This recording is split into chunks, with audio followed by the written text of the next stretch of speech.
semester. So today's session is mainly based on probability and just the basic concepts of probability and probability distributions. So for those who've just joined us on our chat box, you'll notice that I've got 3 links there. So I've sent 3 links. So the first 2 links, these are our formulas that are going to be really useful on today's session. And then the third link, that's where you'll find your statistical tables. Just make sure that you download this. If maybe you're having a problem in downloading it, then just give me a heads up. Then I'll find a way to get these 3 things to you. So yeah, thank you for making your time available for us today.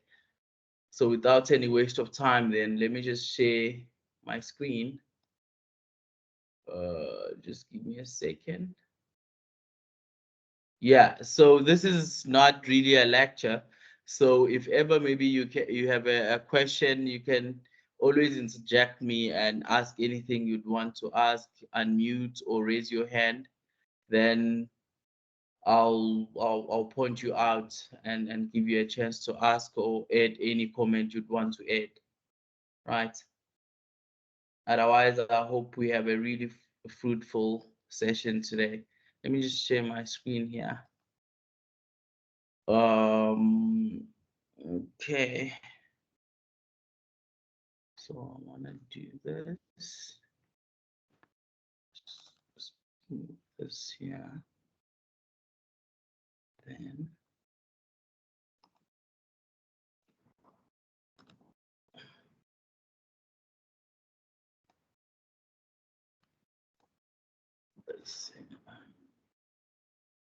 Alrighty. Okay. So I'm sharing my screen now. Can you guys see it?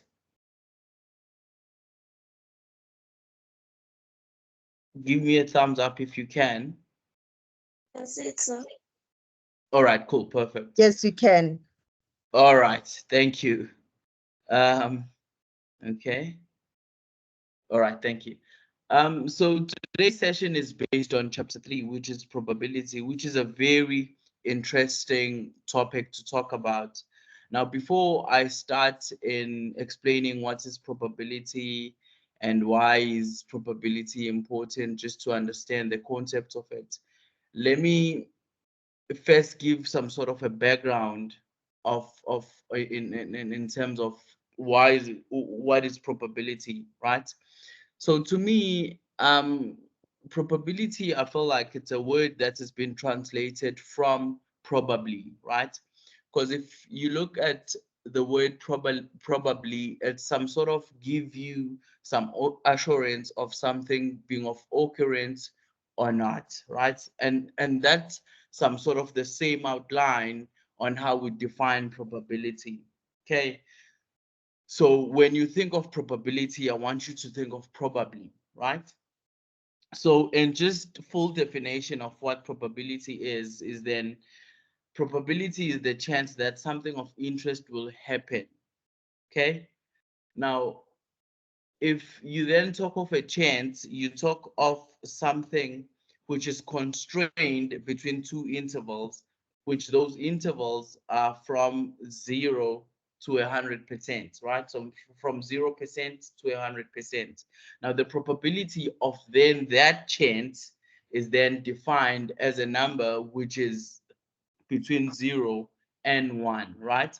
Then what does this mean? It means that you just need to divide your percentage by 100, then you'll be translated to what is referred as a probability, right? Some people make a mistake of saying a percentage is the same as probability, which is not the case, right? A percentage is translated to become a probability. Okay. Okay. Okay. Right. Now let's look at random experiment. Right.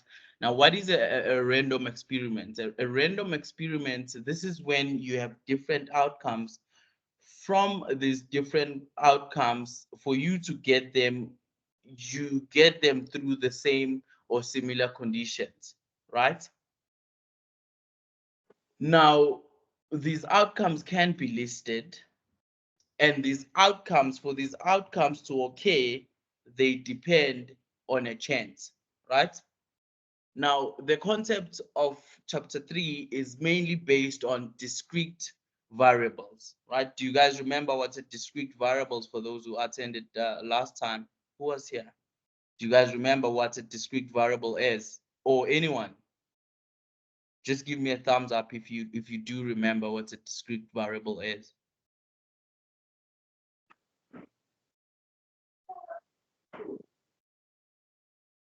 Okay, cool. At least one of you guys know. So just to then, yes, do you have a question? Is this a question, or you just give me an indicate? There is a hand, Mr. Ngcobo, from Yeah, Itumeleng. yes, please feel free to ask. Itumeleng? Is it? Oh, I think Itumeleng was just indicating that he understand what a discrete variable is, right? For those who then, I mean, maybe forgotten, a discrete variable is a variable which is countable and which is finite, right? Like you guys here joining this session are of a discrete variable. You guys are countable. There are 20 of you guys. You guys are finite, right? Okay. Now, from those discrete variables, you guys, for me, you guys attended this session. Can someone please mute their mics, please? You guys attended this session at random. So I did not know who to attend the session today. Now, you guys then, the probability of you guys attending the session, you guys are experiments. So you guys then depend on a probability for you guys to attend this session, right? Then you guys, I will then talk of you guys as random experiment. Okay. Now let's look at something called a set. A set is a collection of outcomes. Can you guys see my cursor? Here. No. You can't see it? No. All right, let me, because I'm also using my cursor to just point things out. So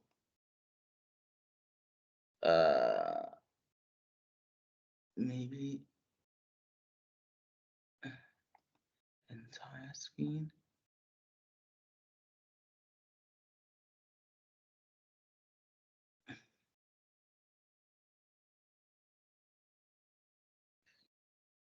You can't see it still. I'm highlighting, or you can see the highlight. But can you Yes, see you my can cursor? see. You can. The cursor. The cursor, yes. Okay, cool. Right. So let's look at a set. What is a set? A set is a collection of outcome, right? Now, these outcomes, it's what then I refer as random experiment, right? Okay. Now, from a set, you'll have something referred as a sample space. Now, a sample space is the set of all possible outcomes. Let's make an example. If you roll a die is a discrete variable, right? A die outcome is, the die's outcome are discrete variable. They are countable. They start from 1 to 6, right? Now, within a die, you have something referred as, within the sample space of a die, you have something referred as sample points. So these are elements within the outcome. So 1 is a sample point, 2 is a sample point, 3 is a sample point, and so forth, right? Okay. Right. Now, if you talk of probability, you will look at two cases. It's either you have an event which is referred as an impossible event, or else you have an event which is called a certain event. Now, an impossible event, this is a type of an event where something cannot happen, hence the word impossible, right? Now, I don't want you guys to forget that we're talking about discrete variables here, okay? Now, if something won't happen, the probability of it is 0, right? Remember, probability is a number between 0 and 1. If something will be certain that it will happen, then the probability of it will be equals to 1, right? Let's look at examples. Experiment of flipping a coin twice. Let H be when you get a head and let T be when you get a tail, right? So if you're flipping the coin twice, so you're flipping these coins at the same time, okay? Now, what is your sample space of flipping a coin twice? It's either you get head, head, or you get a head, tail, or you get a tail, head, or you get both tail, tail, right? Now let's denote some event. You've got A, which is an event that you don't get a tail, right? So these are all your possible outcomes. This is a set, right? Now from a set, you get a sample space. Now a sample space of what? Of having events that you don't get a tail. What is that? That is when you flip a coin twice, but you get your head, head, your head, tail, or your tail, head, right? Now, let's also denote another event, which we're going to call it B, right? An event B, this is an event that you get at least one head, okay? Then that's your head, head, your head, tail, your tail, head. This is a sample space taken from a set, right? A and B are described to be the same event, but different ways, okay? Let's look at example 2. Where you're rolling a die once. Now, a set of rolling a die is 1, 2, 3, 4, 5, 6, right? These are discrete variables or outcomes, right? Because they are finite. You know that when you roll a die, it's either you get a 1, a 2, a 3, a 4, a 5, and a 6. This is finite. These are the only possible outcomes you can get out of rolling a die. Now let's denote some event. You can have an event where you get your sample space from the set or a subset from a set. So we denote an event called A where you get an even number from rolling a die. Now, when you roll a die, you can only get these even numbers, 2, 4, 6. Let's denote another event, which you're gonna call it B. Now, this event is denoted as when you get an even number or an odd number. Now, I want us to make a rule here. I want us to say O is the same as addition, right? Just put that aside and understand that if you're looking at O, you're looking at some sort of addition, okay? Now, to get an even number or an odd number out of rolling a die, this is your sample space from that set. It's 1, 2, 3, 4, 5, 6. So we add, remember the or we said addition, so we add all the possible outcomes of getting an even number plus all the possible outcomes of getting an odd number. We put those two together, then we'll find our sample space of B, right? Let's look at C, event C. Now, event C, this is when you get an even number and an odd number, right? And I want us to look at and as some sort of multiplication, right? Now, this is when things can occur at the same time, right? Now, you guys tell me, if you roll a die, I just hope everyone knows what a die is here. So yeah, if you roll a die, can you get an even number and an odd number at the same time? This is a question I'm asking you guys. So if anyone has an answer to it, just unmute your mic and say yes or a no. Give me a yes or a no. Can you, if you Yes. roll a die, yes? Yes, yes, you can get an even or an odd number. At the same time? No, no, at the same time. Not at the same time. Yes. So if then that's the case, we call that an impossible event out of rolling a die. So we denote the sample space of impossible events like this, right? Okay, cool.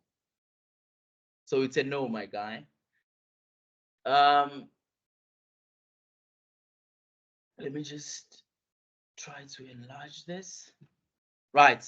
So with that understanding, we're then going to talk of complements, unions, and intersections of events, right? We denoted events A, B, C, right? So from that, we're then going to talk of complements, union, and intersections of event.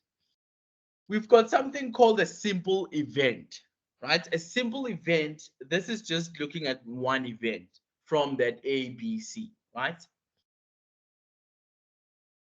Then we also have something referred as a compound event. So this involves now more than one element, one event, A, B, and C, right?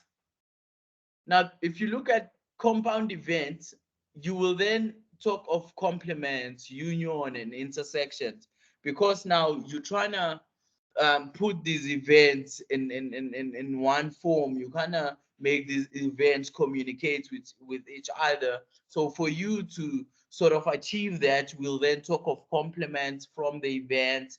We'll talk of unions from the event. We'll talk of intersections from the event, right? Now, the first thing I want us to talk about is the complementary event. Now, a complementary event is a type of an event where A is then not possible, is not a possible outcome, right? Let's make an example of this, right? So let's look at the rate savers. 1, 2, 3, 4. This is an ordered scale. So 1 is very poor, 2 is poor, 3 is good, 4 is very good. Now the set or the sample space of these possible outcomes is 1, 2, 3, and 4. So you can either choose from 1 up until 4. E, let's denote event E as a positive response. So if someone were to choose 3 and 4, right, from the rate of the savers, then that's a positive response. Now the complement of E is a negative response, right?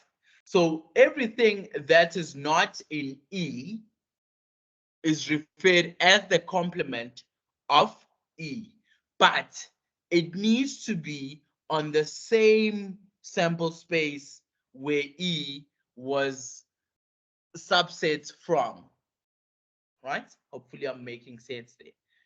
Then you'll have your negative response as being 1 and 2. Okay, let's look at another example. You've got this sample space, right? 1, 1, 1, 2, 1, 3, 1, 4, up until 6, 6, right? Now let's denote A. We're saying event A is the sum on faces equals to 4. Now, these are all possible outcomes you can have out of rolling 2 dice. It's either you can roll a die and get a 1, 1, or a 1, 2, a 1, 3, up until you can get a 6, 6, right?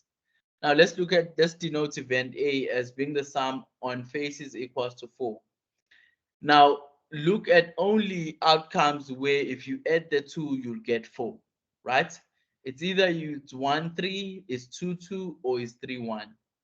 So every outcome that is not in A is referred as a complement of A, right? Now let's look at something very interesting again, which is called a union.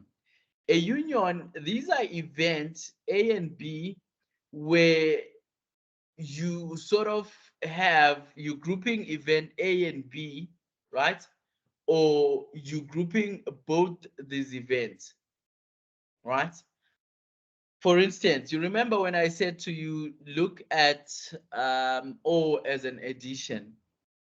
So this is a case where you're trying to add all events from A and B and make one event. You add event A and event B and you make one event. You can call it C, right? Now, in a Venn diagram, how we represent that, it's in line with this drawing, right? You draw one Venn diagram A, you draw another diagram called B. Now, if you're taking everything, you add everything from A and B, then you shade everything inside these two Venn diagrams, right? Then also, if you're looking at an instance where you have at least one of A or B or case, you're also looking at the fact that you're talking about an addition event where you add everything from A and everything from B. I know this might not be understandable now, but if you look at questions and stuff, which is what we're going to look at in a second from now, then everything will make sense. You also shade everything from these Venn diagrams, A and B, right? Let's look. So what I want you guys to take from this is that AO, so if you think of union O, this is AOB. So O, we look at it as the addition, right? Let's look at another sort of intersection event where you look at this sign now, right? Intersection, this is where now you're looking at event A and B occurring at the same time, right? At the same time, event B and A, they occur at the same time. I told you that if you look, if you see the word intersection, and I want you guys to think of multiplication, right? Multiplication. Okay. So in terms of how we draw this, looking at Venn diagrams, you obviously these are from the same subset, so they will interact. So that's why they sort of cross one another here. A crosses B, B crosses A, right? Then you don't shade at A, you don't shade at B alone because these things okay at the same time. You just shade in the middle. If you're looking at the Venn diagrams, these are called Venn diagrams. Right, let's look at the same sample space. Let's denote A as a 1. Let's denote B as a 4. Right?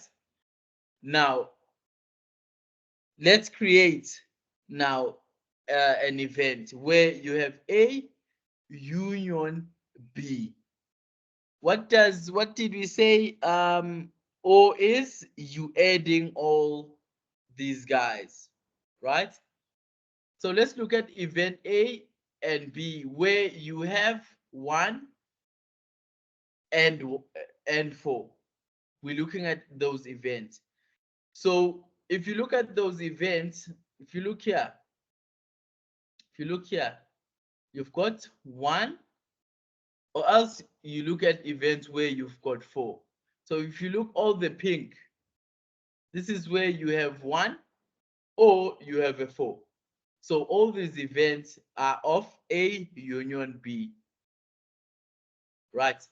Now let's look at an event where you have A union B, where these things will occur at the same time. When you roll 2 dice, you get a 4 and a 1 at the same time. That's your green. 4 and 1 or 1 and 4. Right? These two.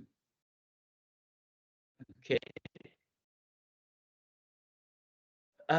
Then we extend from those two definitions that I've just given you guys from union and intersection, but it's still the same definition, right? So now instead of looking at 2 events, you look at 3 events. From those 3 events or 4 events, you use the union intersection or the intersection, the U intersection, right? So we also have events which are referred as mutually exclusive or disjoint events. Now these are events where you're looking at the case where it can be the case of A union B and you talk of an empty subset.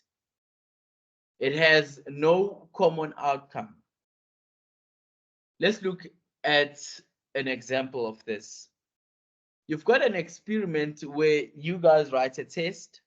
When you write a test, it's either you pass, you sub, or you fail.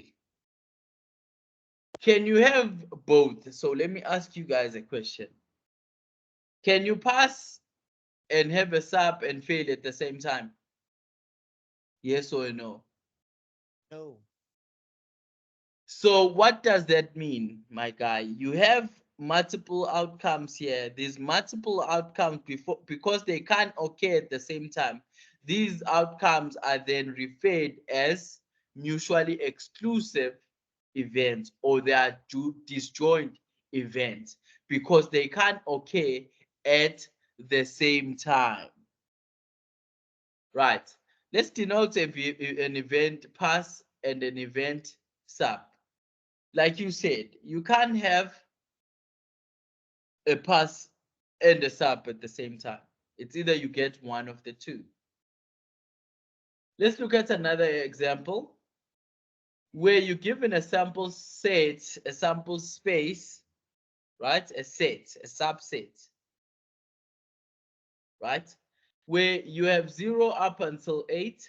Then we have an event A. A is 2, 3, 5, 6. It's taken from a set. A is referred as a sample space.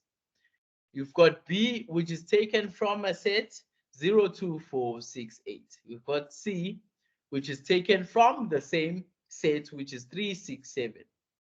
Now let's look at A. If you look, A is union, right? C. Remember, what did we say about union? Some sort of addition, right? So A union C means A add everything in C. What you have in C, what you have in A is 2, 3, 5, 6. What you have in C, 3, 6, 7. So everything that is in A and in C, it's here now. 2, 3, 5, 6, 7. Right? Now, you remember what a complement is, right? So a complement, it's a situation where you've got an event A, everything that is not in A, it's referred as a complement of A. Now let's do B together. B union C. B union C. What are those values that are in both B and C? Because union multiplication, they occur at the same time, right? What are those? You guys tell me if you guys can see my screen.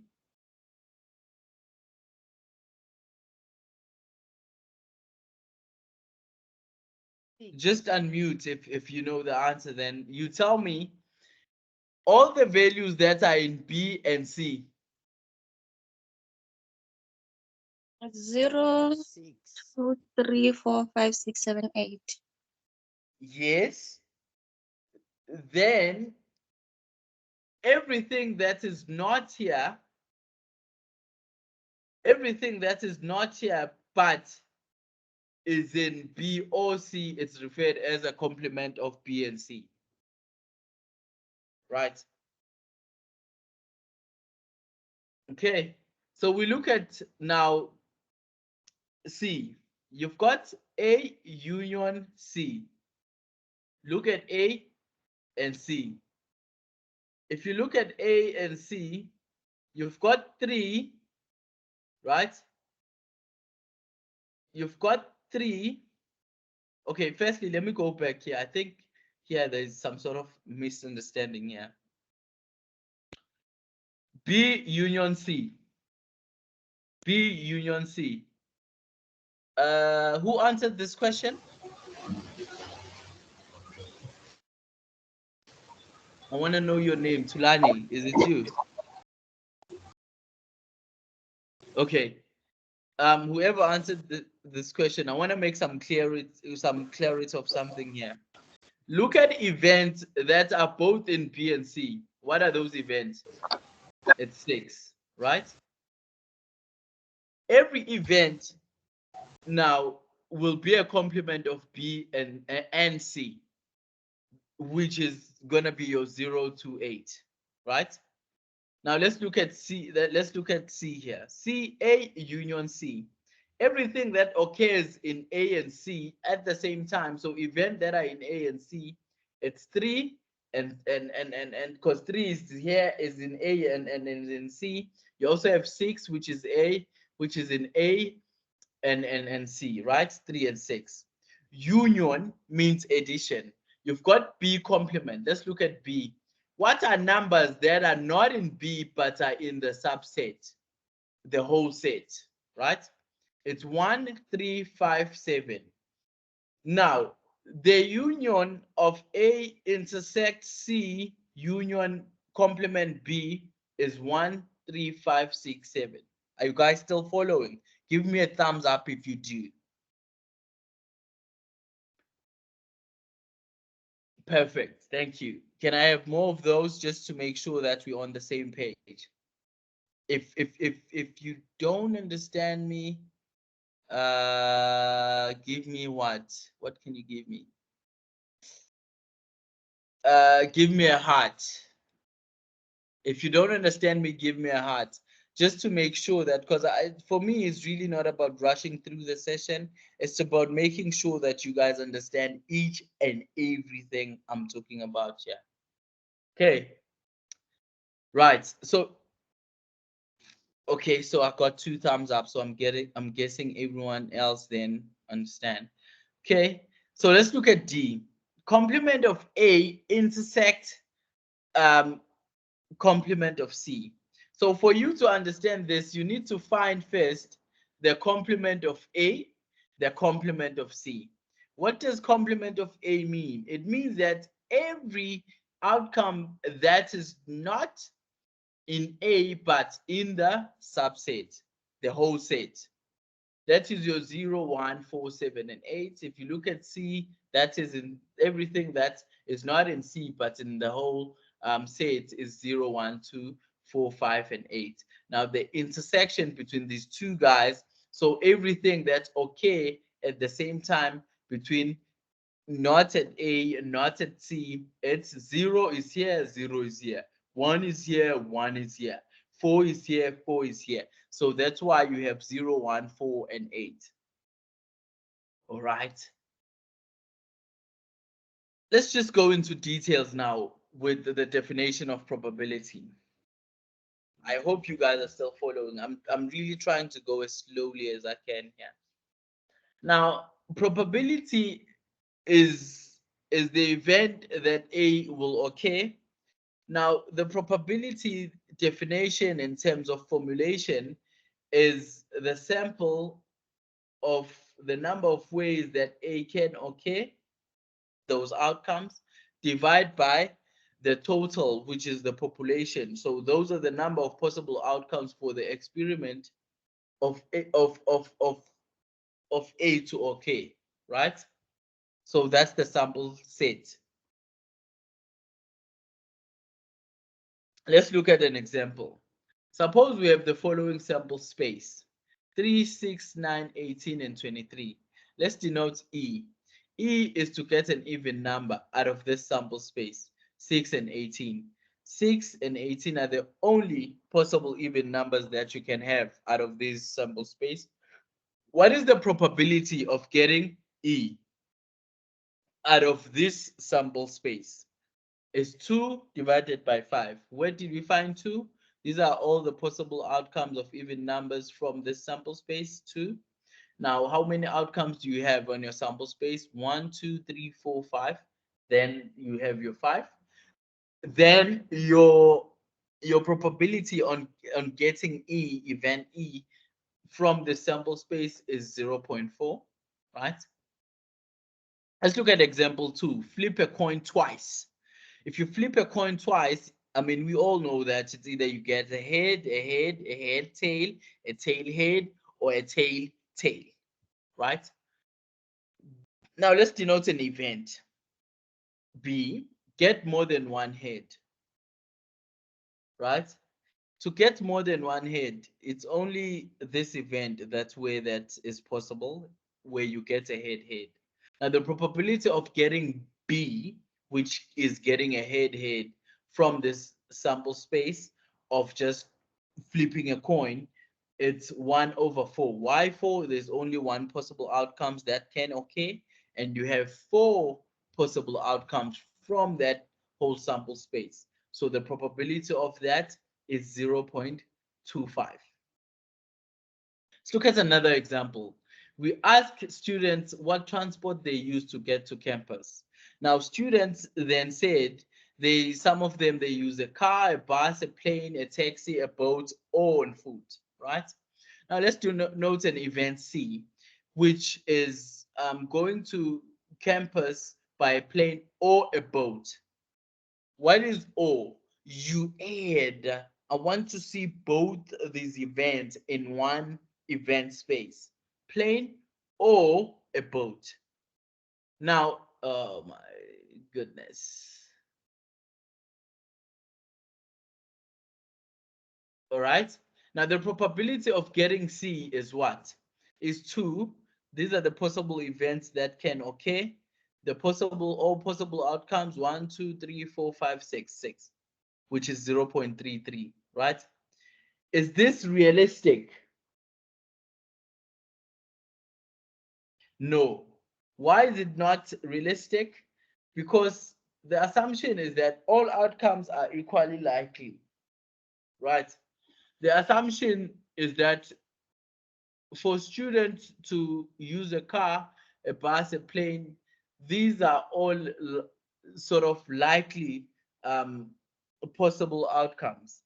So the probability of choosing a student and the student chooses a car should be the same as the probability of choosing a student and a student choosing a taxi. So this number is then not realistic. Now we then talk of something referred as relative frequency or empirical definition. A relative frequency, this is where you're looking at an experiment where these experiments are done n times and event A is observed f times, where f is your frequency. Now the probability that A will occur is then formulated as f over n. Let's look at an example of this, right? You are interested in the mode of transport that students choose to get to campus. You interview 1,500 students and get a response shown in the table, right? So your table, this is called a frequency table. Hence, you've got your frequencies here. If you add all these frequencies, you should add up to 1,500. You've got your mode of transport, which is either a car, a bus, plane, taxi, or a boat, or on foot. Now, the probability of getting a bus, right, of using a bus when you go to school is 215 divided by the population size.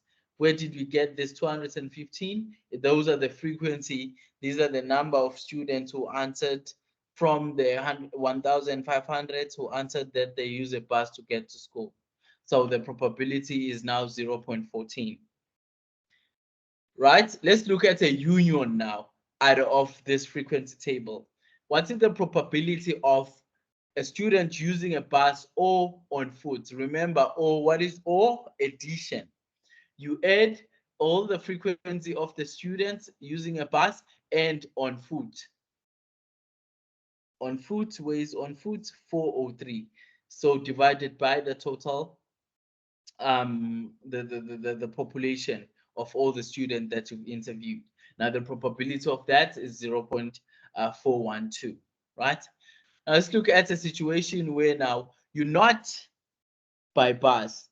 So it means from our sample space, it's either you use a bus, a car, a plane, or you're on boat, or you use a taxi, right? So if you're not using a bus, it means you're using a complement of a bus, either one of these other things rather than a bus, right? So there are two ways you can do this. It's either you find a complement. The formula to find a complement of A is 1 minus, so let me get a pen here. Can I get a pen?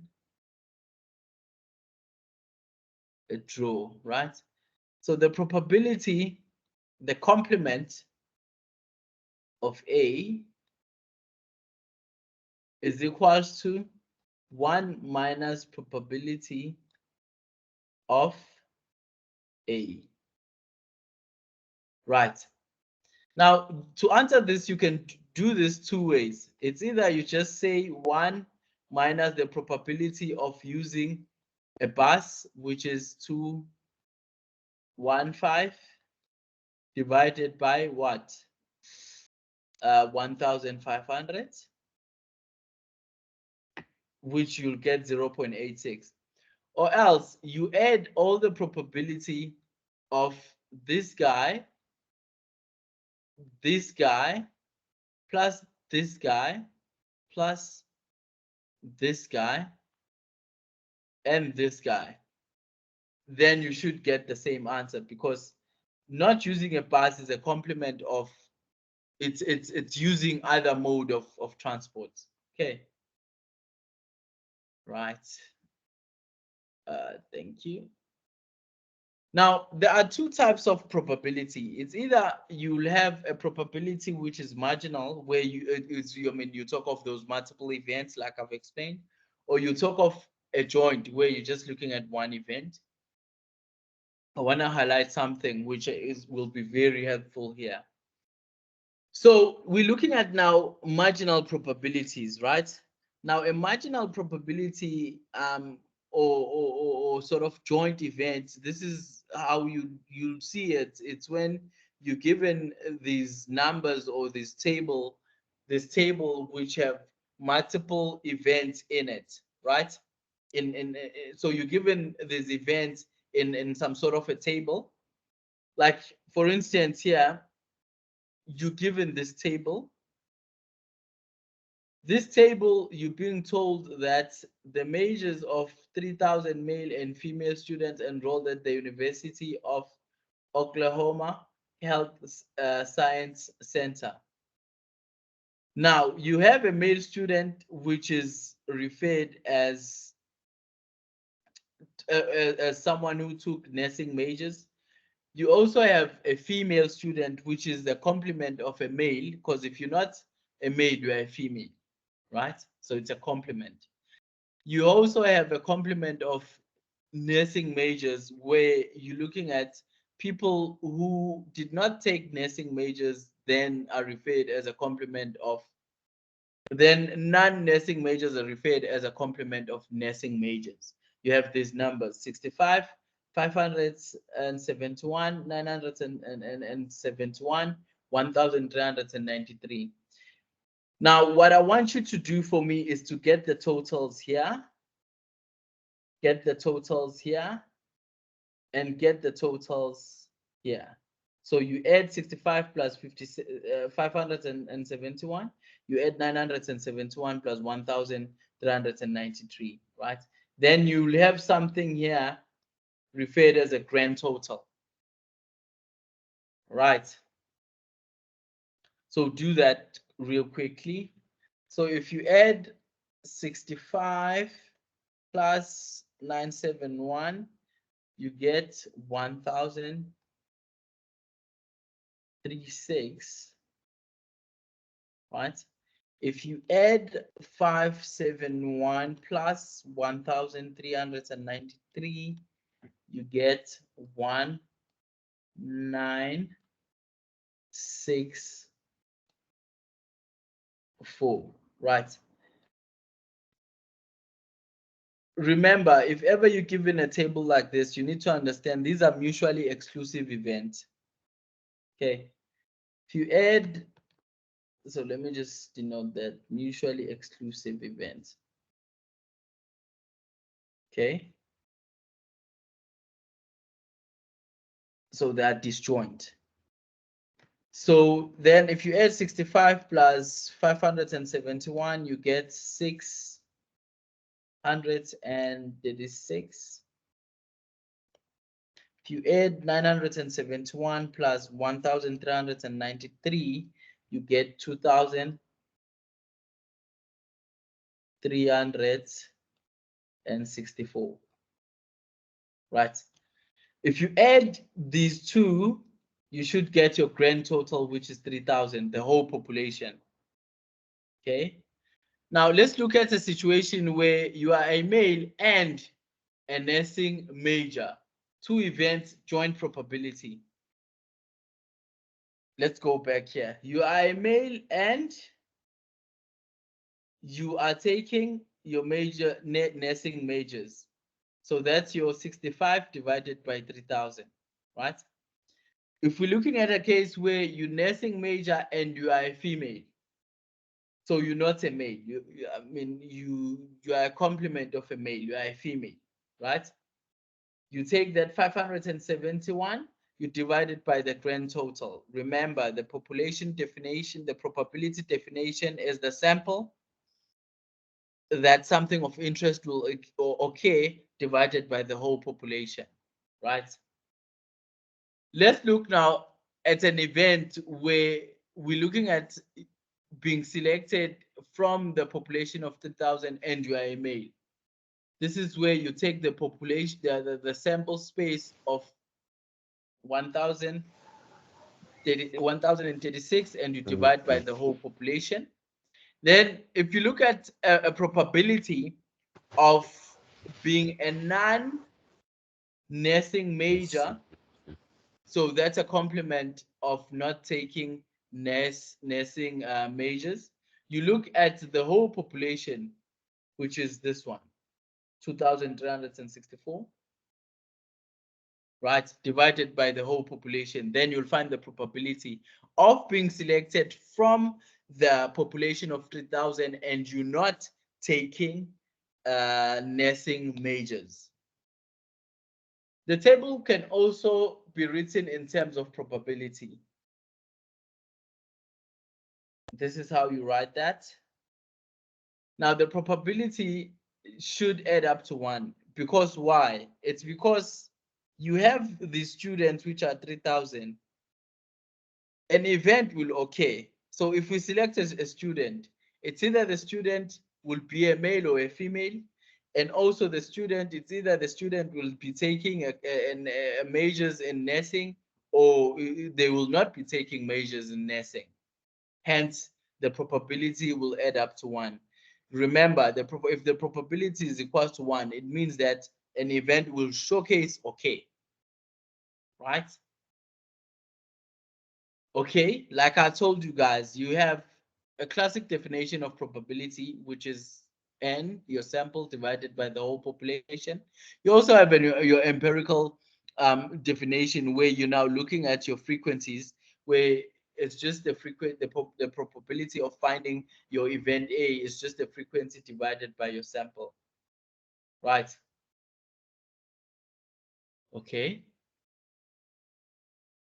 I'll give you questions just now. Now, we talk of counting formulas, right? In probability.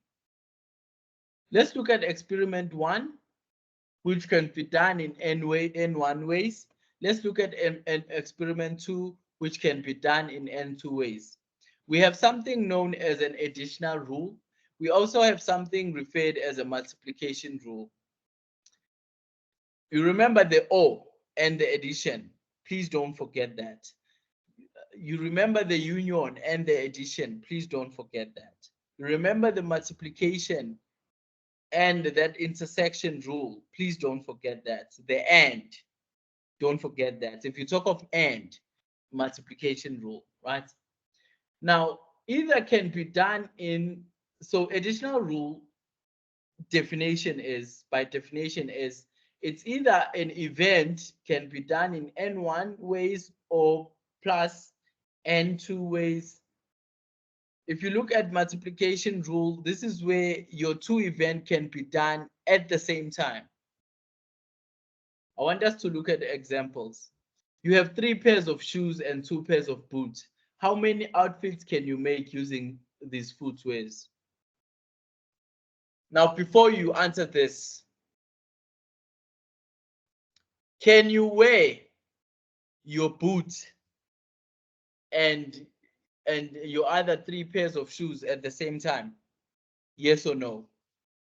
I'm asking you guys. No. No, No. right? It's either you can wear these 3 pairs or you can wear these other 2 pairs, right? If that's the case, if these events can't occur at the same time, it means that you're talking of additional rule, not multiplication rule. Union, you're talking of union rule. You're talking of the O rule, right? Now, to find the number of ways to do that, you just say 3 plus 2. So every time you're being asked how many ways can you do something, the first question you ask yourself is, can I do this at the same time? If I can't do this at the same time, then I need to do with additional rule to find the number of ways to do that experiment. Are we clear? Can I get a thumbs up if you understand this? Okay. Perfect, perfect, perfect. Right. So how many ways can you wear your 3 pairs of shoes and 2 pairs? Is 3 plus 2. So 5 ways you can do this. Okay. Just explain this. Now let's look at another example. You have 3 pairs of shoes and 2 pairs of socks. How many outfits can? What's the first question you ask yourself? Can someone unmute and tell me what's the first question you ask yourself? You ask yourself if you can do this at the same time. Okay, okay. I'm happy with that. Now, can you do this at the same time? Yes. You can. Are you sure? Yeah, you can wear socks and shoes at the same time. Oh, perfect. Then what rule would you use then? The law of multiplication. Thank you, my angel. So if ever you have situations where these things can occur at the same time, the how many ways part you can do that rule, use multiplication rule. Hence, we said 3 multiplied by 2. So what does that mean? You can do this 6 ways. Okay. Right. So this just gives you a visualization of how you can do this. Right. Either you can do this way, the second way, the third way, the fourth way, the fifth way, or the sixth way. Right. So these are all examples. You guys can just go through these examples on your own time. Right. Now, so let's look at other rules also of the use of the multiplication rule. You want to pick the first number. You have 9 options. You want to pick 9 numbers, right? From these 9 numbers, obviously, you're picking these 9 numbers from an interval of 0 to 9, right? Now, meaning you have 9 options. And you can't pick the number twice. So how many ways you can do that is you pick the first number. Now, and meaning you need to now to pick the second number. You're not allowed to pick the first number you pick at the first time. Hence, you have 8, you've got 7, 6, and 5. 1, 2, 3, 4, 5. So you're picking 5 numbers from 9 numbers. Okay. It's another example here. All right. Let's look at some questions. I want you guys to be on your A games, your A game here. So you have, so you remember the formula that the chat, on the chat, I did send a link which will have formulas. So all these formulas that you guys see here are on that link. Please make use of those formulas whenever you have an assignment or a test. All right. Let's look at example 1. You have Mr. Smith applies for a job at a company A and company B. What does this mean? You have two events, event A and event B, right? Apply for a company A, event A, apply for company B, event 2. And so the probability that he gets a job at a company A is 0.6. And the probability that he gets a job in company B is 0.35.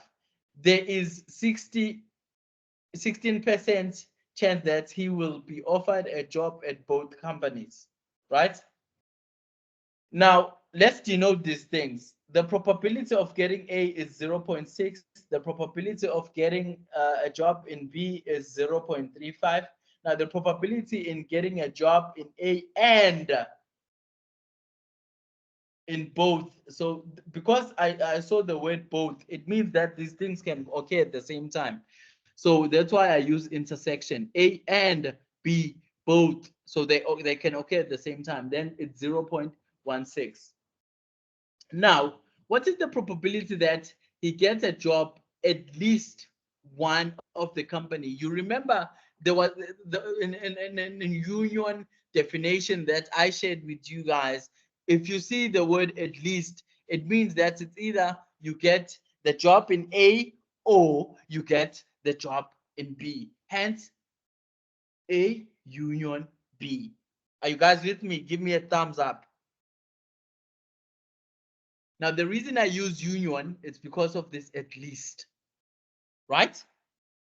Now, if I were to change this question, I also can put union. I can also put O, right? Okay, let's look at B. What is the probability that he gets a job at neither, right? Neither means a complement, right? Neither. I don't get a job in A. I don't get a job in B. Neither. Because I saw neither, I understood that this thing can occur at the same time. Neither, that means A intersection, right? Then I know, oh, it's neither. It's the multiplication rule. This thing can occur at the same time. If let's say I were to change this question, instead of using neither, I would have used and or intersection, right? Okay, cool. Then obviously then the complement comes from neither. I mean, I'm neither A or B, right? Okay, let's look at C now. What is the probability that he does not get a job at a company B? So that's a complement. Not a get a job at B, it's a complement of B, right? So what is the formula of finding out the complement? It's 1 minus the probability of getting B. Let's look at D real quickly. What is the probability that he gets a job at company A, but not?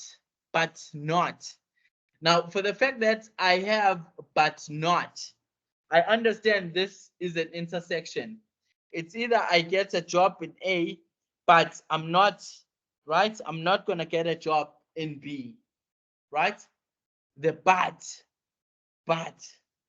it gave me an indication that this is an intersection, right?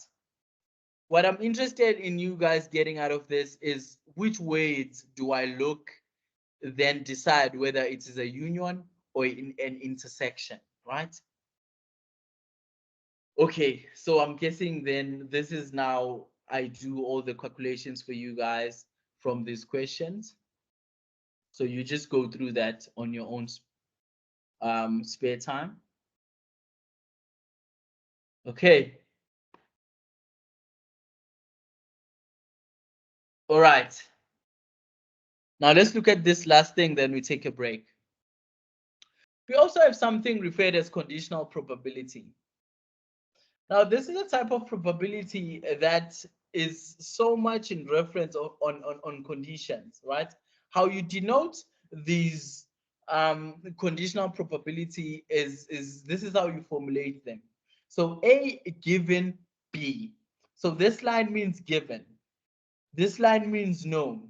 What is the probability of A if I know that B is like this? What is the probability of A if I'm given that B is like this, right? Now remember, all these formulas are on that formula sheet.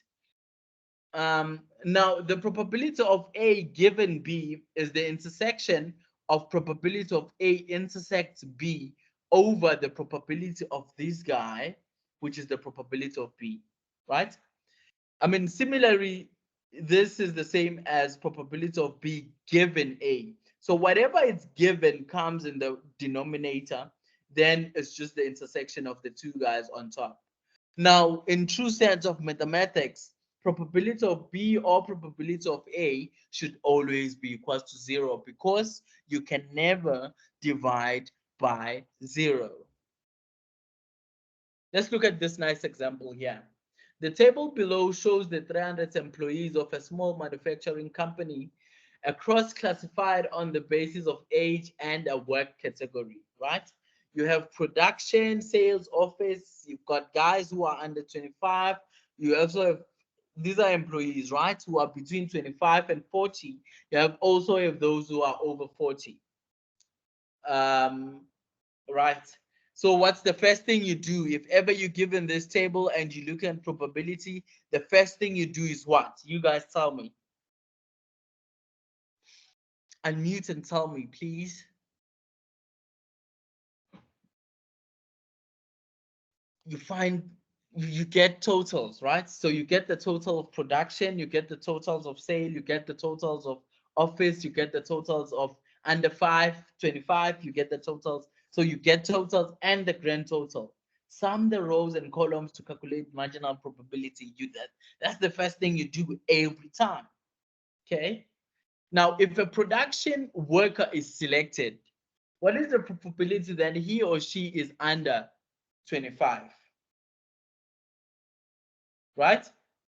Guys, this is conditional probability. The first thing, what is given to you? Tell me, unmute and tell me, what is given to you? The numbers. No, in the question, what is given to you? So the question is, if a production worker is selected, what is the probability that he or she is under 25? What is given to you? What are you told about this person that is under 25? That is a production worker. Oh my God, Itumeleng, thank you so much, my friend. You are given that, right? Oh. You've been told that. So everything that you've been told will come here, right? Everything that you're being asked will come here, right? Now, this formulation will help you understand how do you then go about formulating this side. Now you need to look, so this is A, this is B. Now, under 25 intersects production. Where does that okay? Where you have someone who's under 25 and is part of the production line in the company. It's 50 divided by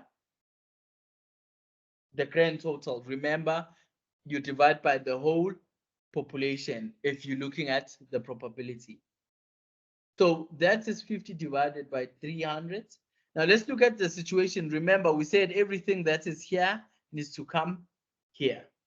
What is the probability now of, we don't care whether you're under 25, 25 to 40 or over 40. The only thing we're interested in, you're part of the production line within our company. So that is 160 divided by 300. So if you do that, the answer is 50 divided by 160. Right. All right. Let's look at another example. What is the probability that a person who is over 40 is an office worker? Same question. What is given to you? I'm asking you guys. That is working in the office and is also over 40. Do we all agree with that? Yes, we do. Yeah. Yes. So so the question is, what is the probability that a person who is over 40 is an office worker? So you said what is given to you?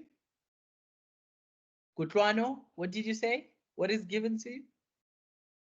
That is working in the office and is over 40.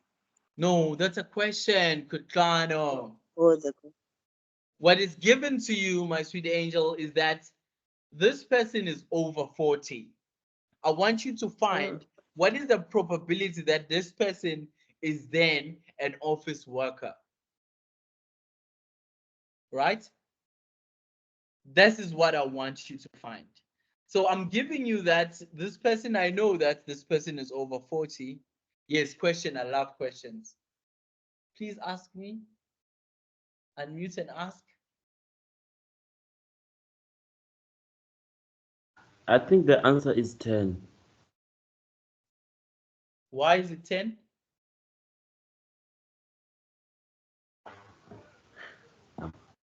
Why would you say 10? How did you come about finding 10?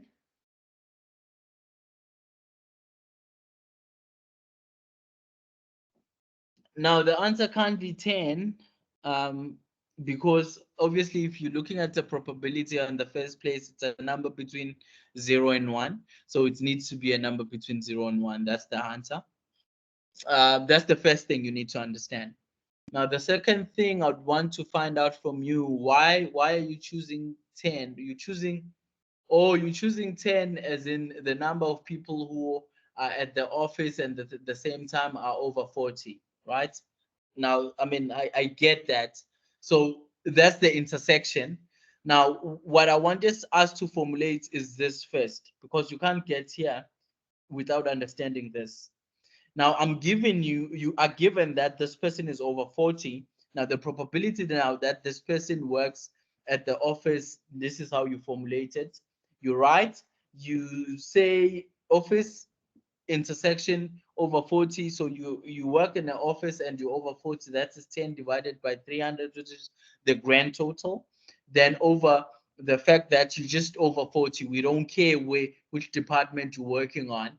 Then you need to say 54 divided by 300, which will then give us 10 over 54. Now this number you'll get here is a number between 0 and 1. Right. So are we clear now? Who's this? Is this Leva? Who's this?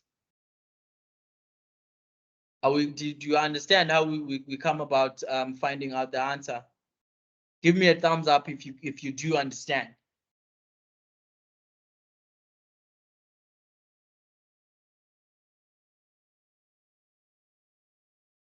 Okay, cool. Thank you.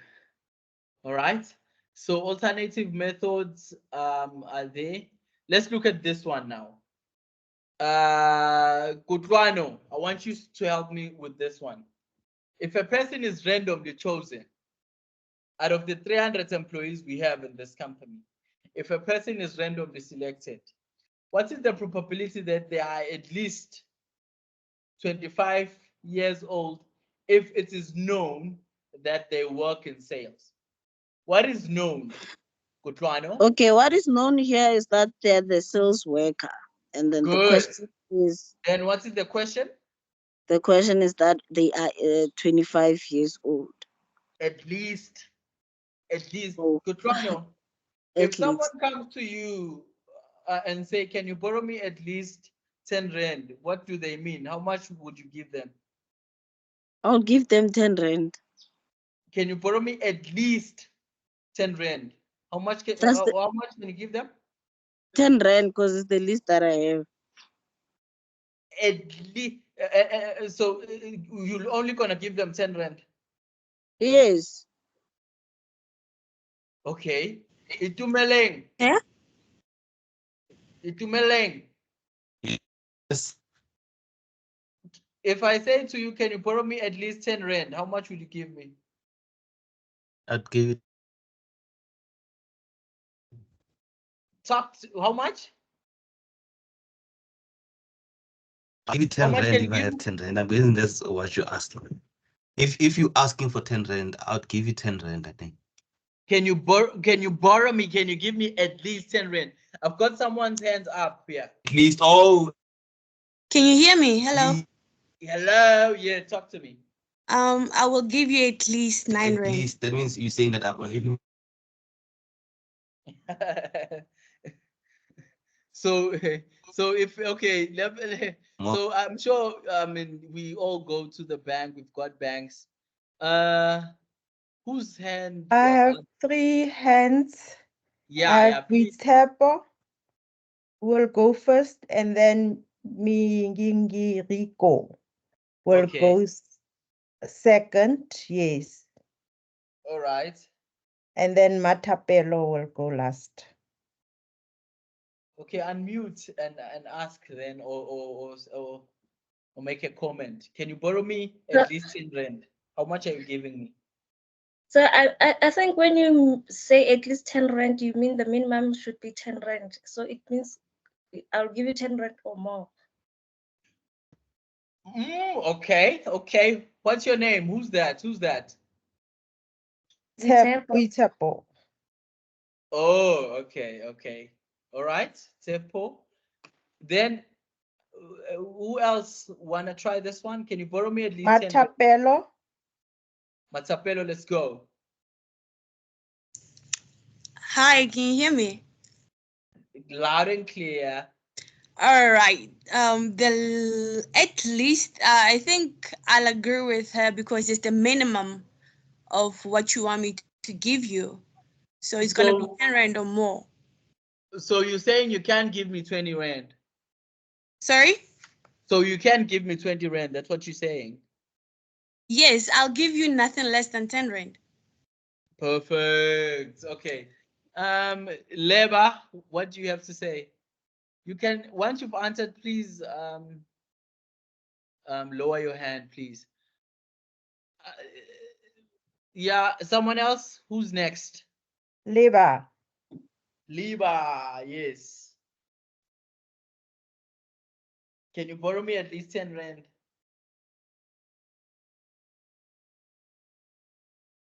Liba, talk to me. Are you there? Okay, I'm not sure what's happening with Liba there. Yeah, Okay, I'm saying, yeah. Can you hear me now? yeah, loud and clear. Okay, I think I'll have to give you the 9 rand 50 because of the weight. You At said least. at least. Yeah, I don't know.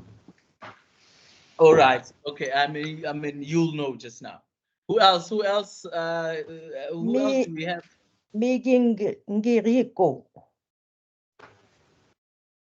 Yeah. Ngirico. Yeah, Can you hear me? loud and clear, sir. Yes. I suppose it would mean that it's not less than, so not under. So, like the other lady said, it's the minimum should be 10 rand. So you're saying you will give me 20 rand? Yes, that's what I'm saying. I can give you 20 rand, but not less All than 10. right. Okay. Thank you so much. Thank you for so much for those who've answered. Now, if someone comes to you and say, "Can you borrow me at least 10 rand?" They mean they want nothing less but 10 rand, but everything greater than from 10 rand and above, right? So everyone who answered in that manner is correct. For those of you guys who thought that at least means the minimum, I mean, it means 10 rand and less.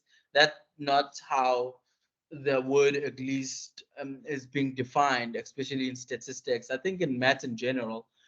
If you go to a bank and they say we can at least give you a loan of 25,000, it means that your minimum amount of a loan is 25 and more, right? Now, then that take us to this question here.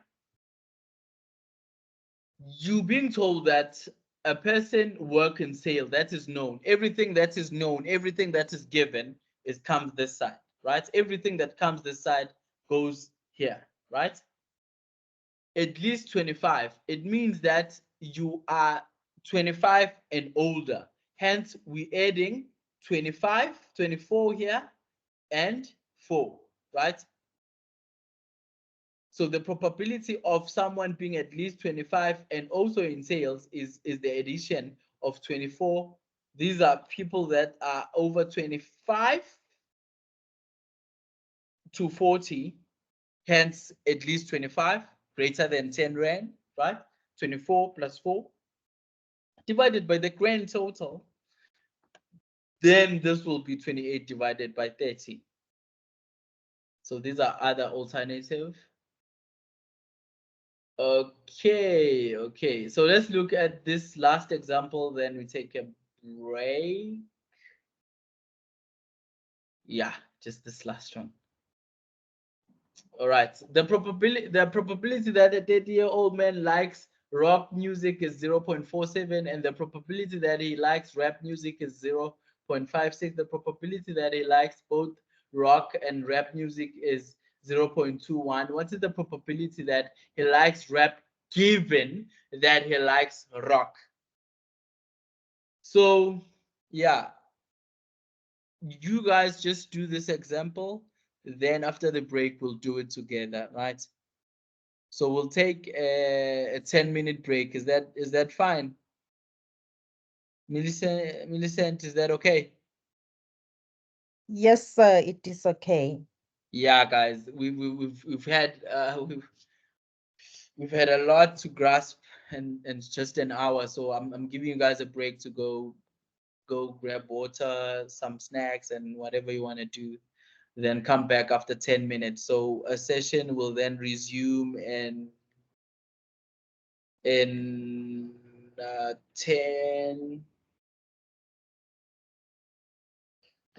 in 10:40.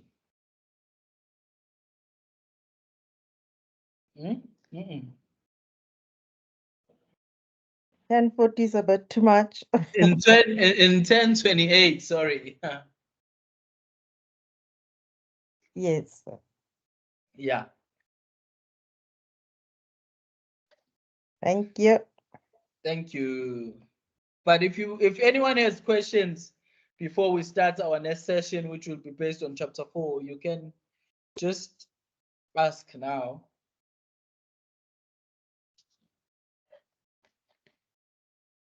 But are you guys understanding everything we've covered so far?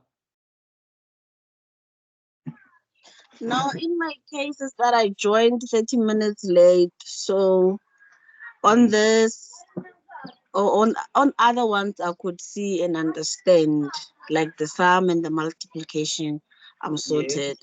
But this one of union, intercession, I am not familiar with them. Like I didn't even get them. Oh, you know what's nice is that Gudlano will have a recording for you, so you can download a recording just after every session on our chat. There'll be a recording there. You can just download it from there, right? Okay. Yeah.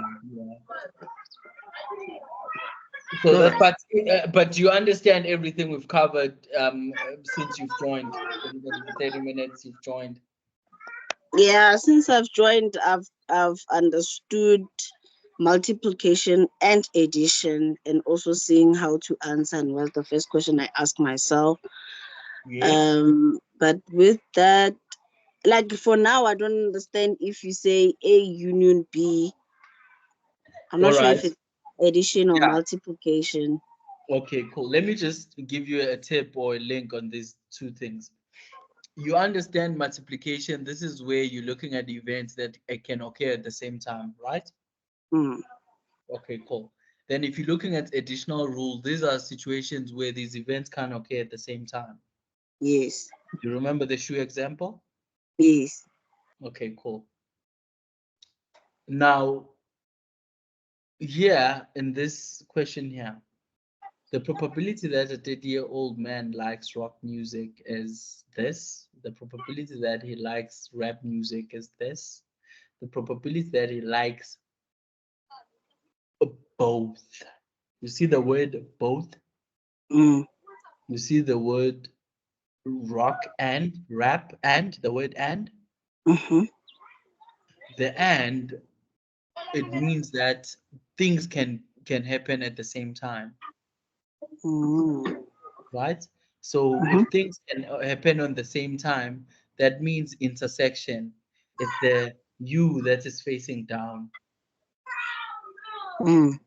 right? Otherwise, if things can't occur at the same time, then if this question did not have an end, yeah, it had an O, right?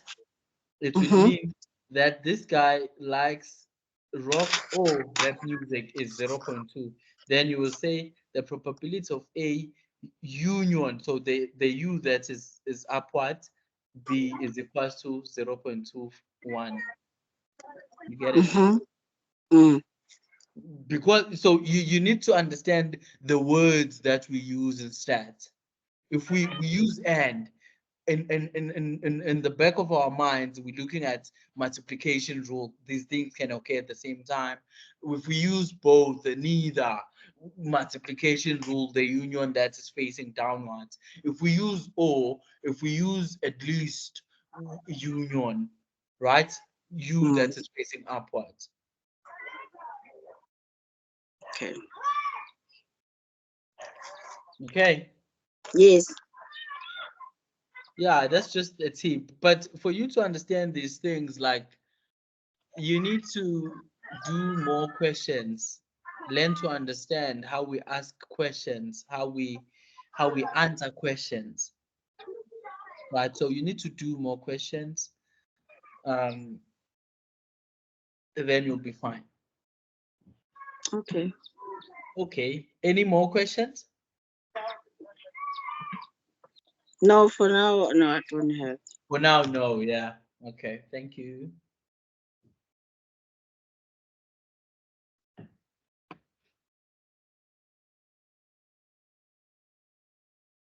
Millicent, are you also doing stats? Are you studying stats also? No, I'm not. But I'm sure you finding this session interesting, right? Here and there, yes. And do you understand some of the things we're talking about here? Do they make sense? I haven't been really concentrating. I've been doing my own work at the same time.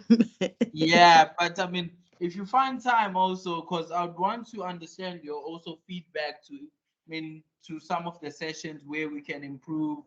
How can we maybe do some other things, just to make sure that the students get Okay. these sessions really fruitful for them to join the Okay. sessions.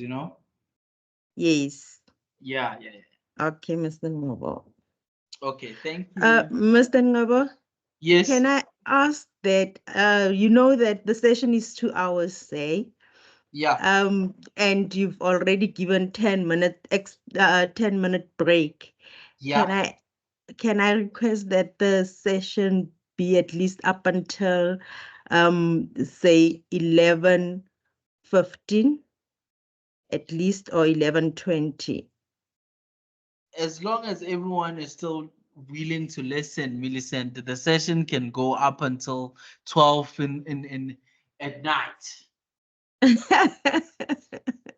Oh, don't worry. To me, to me, Okay. I want to make sure that students understand and students get good grades. I mean, I Okay, guess I that's why you understand. guys invented these sessions from the first place, right? Okay, I understand, Mr. Ngcobo. Yeah, I'm It's not gonna okay. charge you extra. Relax. Okay, it's fine. Thank All right. you. Sure.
Millicent, just a quick one here. Did you share the notes, the slides with the students?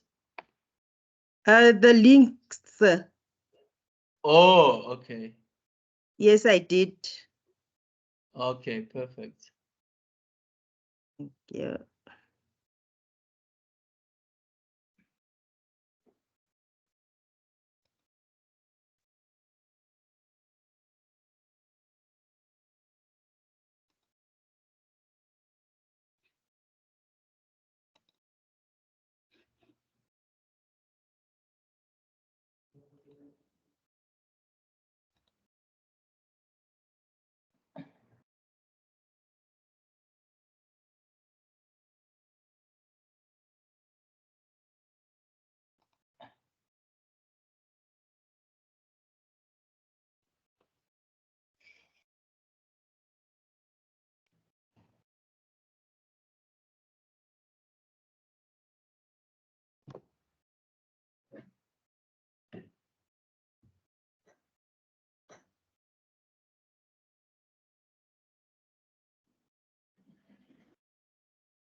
So I'm guessing you can resume now. Can we? Yes, you can, Mr. Ngcobo. All right, perfect. Thank you. Can you guys see my screen? Is it still showing? Give me a thumbs up if it. Yes, it's showing. Okay. All right, cool. Now I wanted you guys to do this question before we go to chapter 4, right? So you're being told that a 30-year-old likes rock music and likes rap music. The probability that he likes both rock and rap music is 0.21. So out of curiosity, just to see if you guys understand the interpretation of things, this 30-year-old, which genre does this 30-year-old like the most? So this is a question. So out of rock and rap, It's rap. It's a rap. it's rap music. Why? Yes. Because it's the one of the high probability that he may like. Thank you, Dumoulin. Okay, so that's correct. So now the question is, he likes rap given that, find the probability that he likes rap given that he likes rock. What is it that you do with Dumoulin? You ask yourself what? What is given, right? What is given in Dumoulin here? Yes. What is given? What is given? The conditions we have the probability for the rap music. We also have the probability for rock music, and also for the probability that he likes both rock and rap music, which is 0.21. All right. For this, for denoting this, are you gonna use intersection or union? And I'd say intersection. I could be wrong. Why do you think why are you using intersection. intersection? Why did you use intersection? Because it's both. Because we're saying and, I mean and. Good. Using and. So you understand that if we're talking about and, multiplication rule goes with intersection. So Yes. so the first thing you denote, your event A is what? The event A would be. He likes rock. It wouldn't be rock music. Yes, he likes rock Okay. music. And Then B? then B would be rap music, which is the 0.56. All right, cool. Then the intersection of A and B? Would be 0.21, which says he likes both rock and rap music. I love that. Okay, cool. Then now let's look at the question. He likes rap Given. So what is given to you, my man? Tell me what is given to you?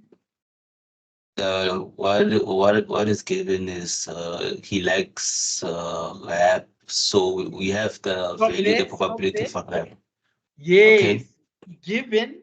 So you given that this old guy, 30-year-old guy, love rap. He likes rap. I want you to, given that he likes rock, you given that he likes rock, right? Rock we denote it as B, right? Find Yes. the probability that he likes rap. That's your A. That's how you denote this. Without this, you can't get the correct answer. But I tried it, but I think I got I got the incorrect answer because my I So got never mind. 1,25, but I think it's incorrect. Okay, let's try make it correct. Now Okay. we said we've got event A and B where our B is rock. So here, never mind this, right? So we're saying event A is the rap, event B is the rock, right? So we are given that he likes rock. So everything that we given, everything that we know will always come here. Then the question, everything that is being asked will come here. Now, what are we given? It's B. We know we know B. We asked A. He likes rap. Find me the probability he likes rap. I'm telling you that he likes rock, right? Now to find this is the probability of A intersect B, right? Now what did we say? This guy will always be at the bottom. Probability of B. Now, what is the probability of A intersect B? It's 0.21 divided by, what's the probability of B? It's 0.56. So put this in your calculator and tell me what's the answer you're getting?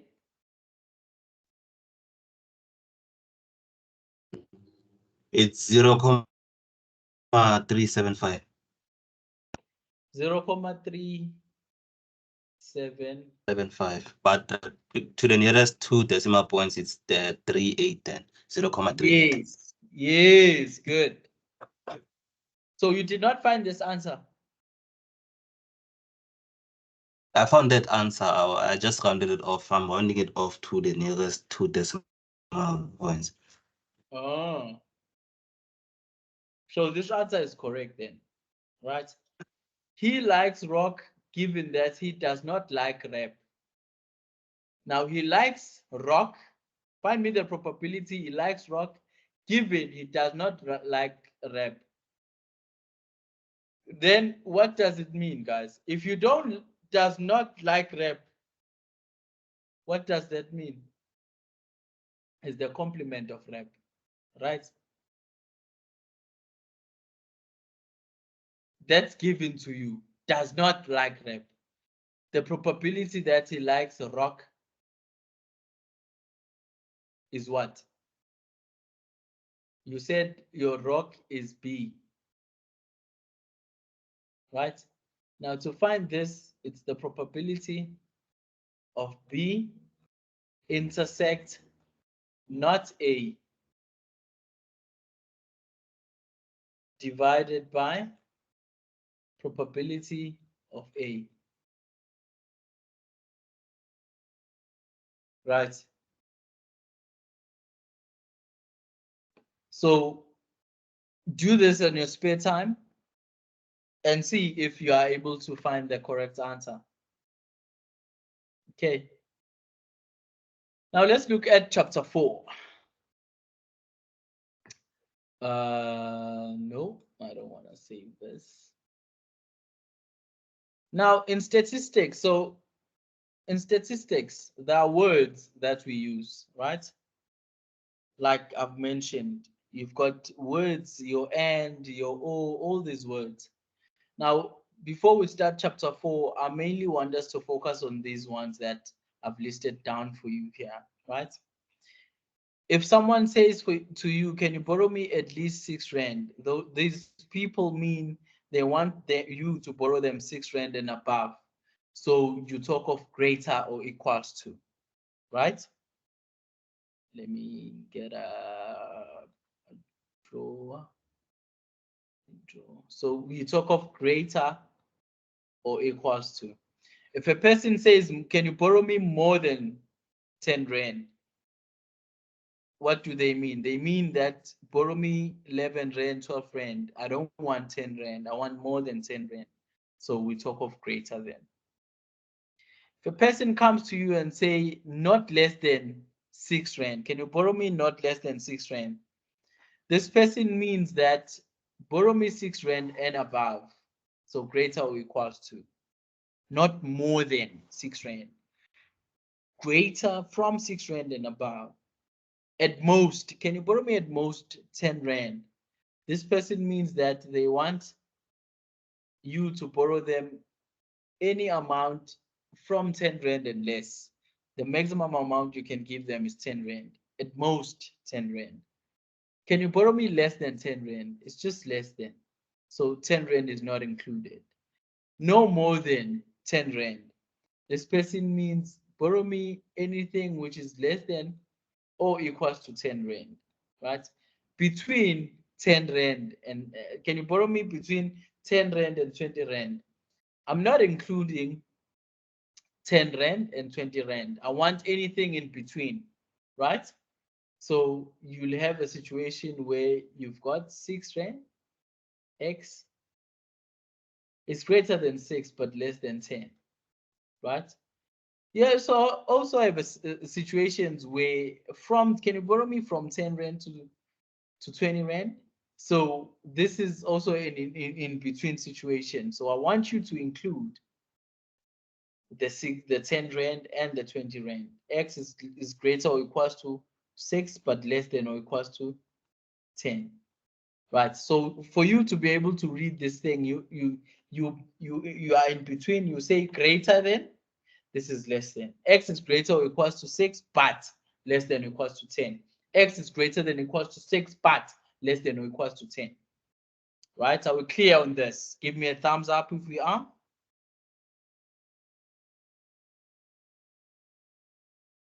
Okay, cool. Now, welcome to chapter 4. Now, chapter 4. Hello, Vinolia. Okay, cool. Now, let's talk Sort about, of. okay, no problem. So let's talk about chapter 4. Chapter 4, I mean, we're still looking at discrete variables, right? So these discrete variables now will have some sort of probability distributions, right? Now, as you all know, a discrete variable is a finite variable which is countable. You know where it starts and where it ends, right? Now, discrete variables are sort of probability distributed. Now, those probability distributed outcomes, their probabilities are referred as probability mass functions, right? You have something referred as a random variable. Remember in chapter 3, random variables, which are also distributed probability based. Now, this is a variable whose outcome depend on a random experiment, right? Now, how you denote a probability mass function is probability of X is equals to, we use equals to mass function. That's a notation. Let's look at an example, right? Experiment. You pick 3 people and ask them if they have siblings. Now, the answer to this question is either a yes or a no. The question comes now. How many ways, how many possible outcomes can we have if you ask 3 people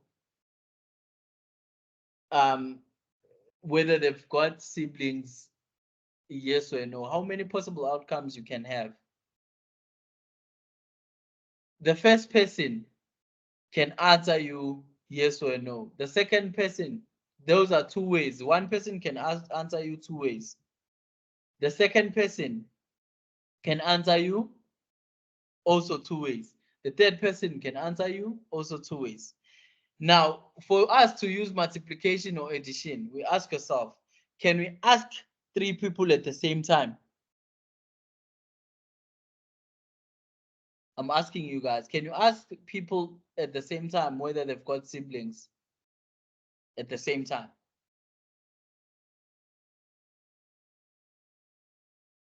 Labor question, yes. No, sir, you can't. You can't. Yes, you Your can. question is, yes, you can, sir. Why are you saying you can? Can you ask three of your friends if they've got siblings at the same time? No, you can't. Your question has to be like specific. It has to go.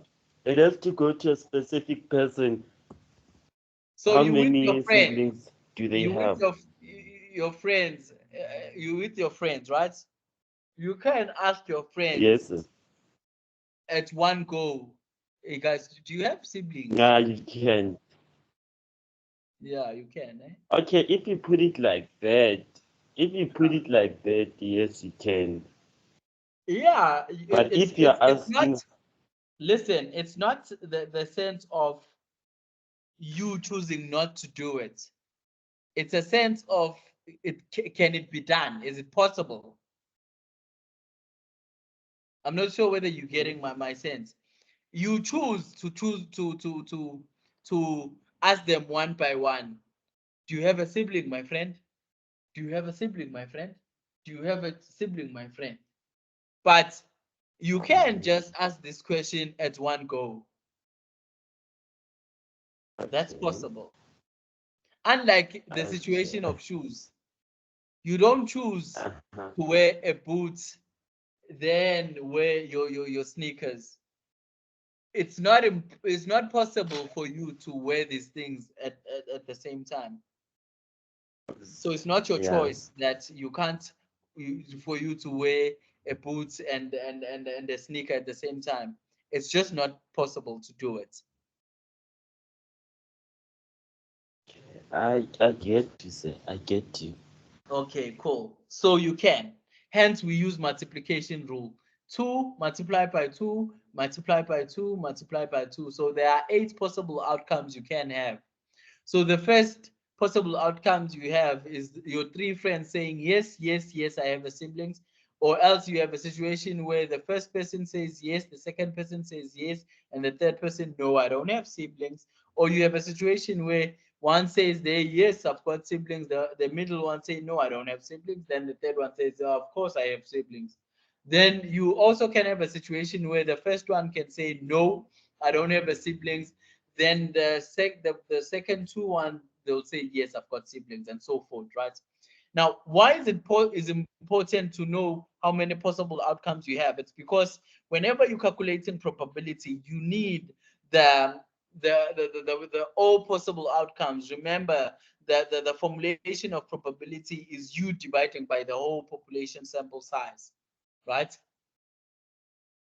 Okay, cool. The whole population. Now, let's look at n. Now we're denoting an event. An event can be A, B, C. Today I'm calling it n. These are the numbers that say no. If you look at this outcome, no one said no. So 0, n. So I'm listing n now, right? I'm listing n. For those who, from these three guys, what are the options where one of them said yes? One of them said no, I mean. So no, no, no. So that's that outcome. Then you look at a situation now where two of them said no and one of them said yes. This one, da, da. These are taken from this set. This is a set. Within a set, you have your sample space. This is a sample space.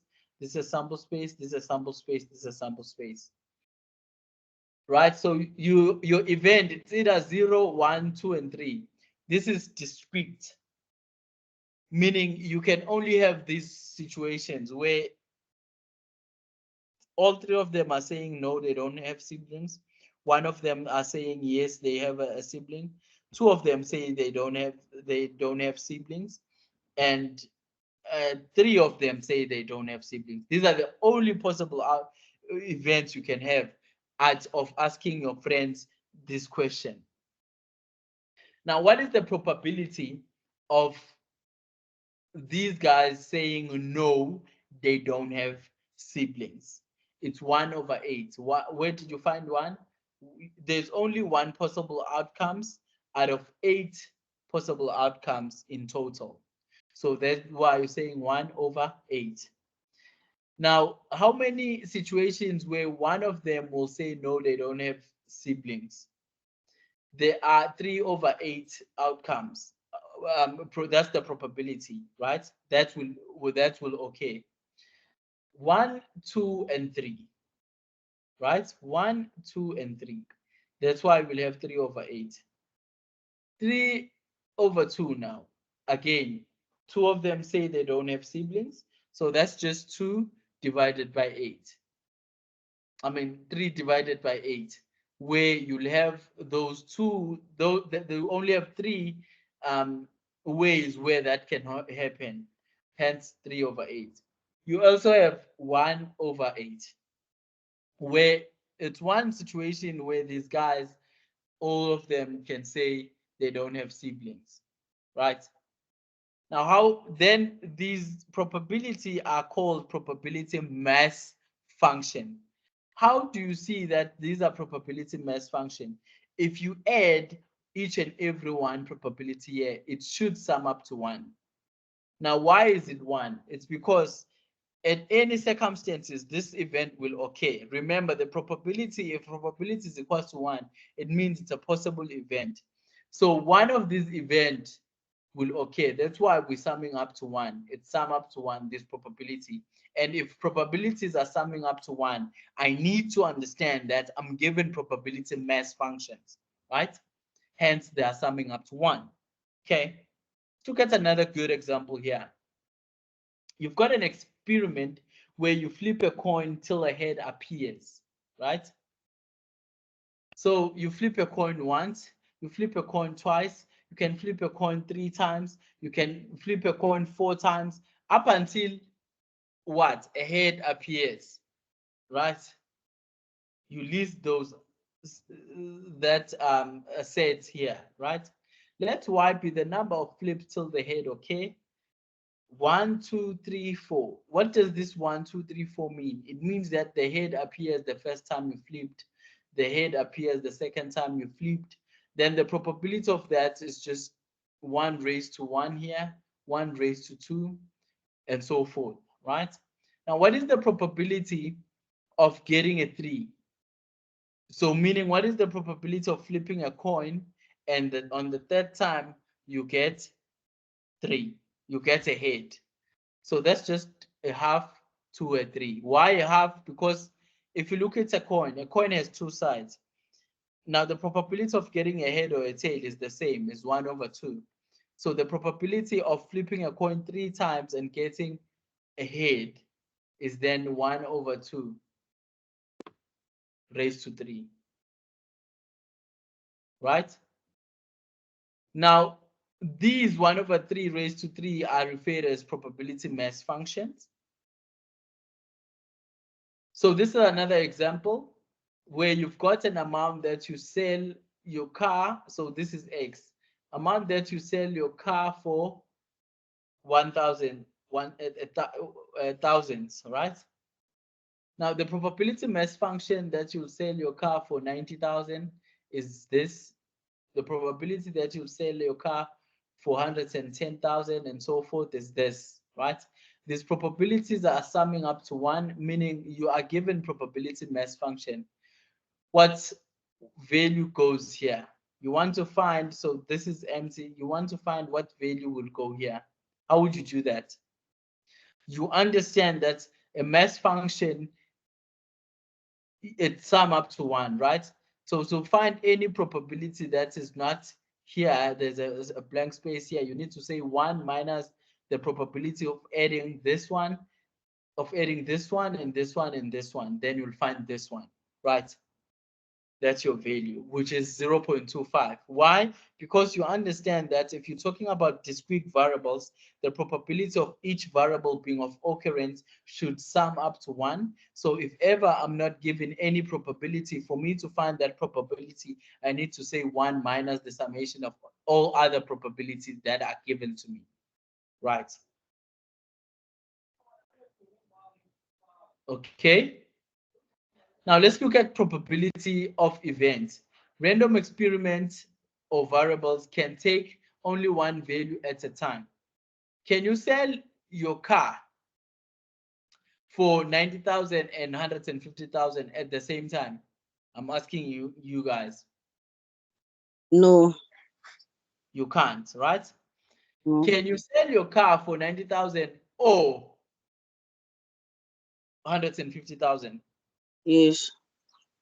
So you understand that this event can occur at the same time, but then you talk of what? Intersection. The intersection of this event is 0, but the intersection of this event is just a mu b, because this can occur, right?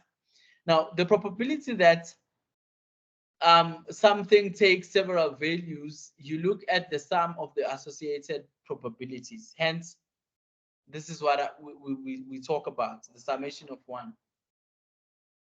Just give me a second, guys.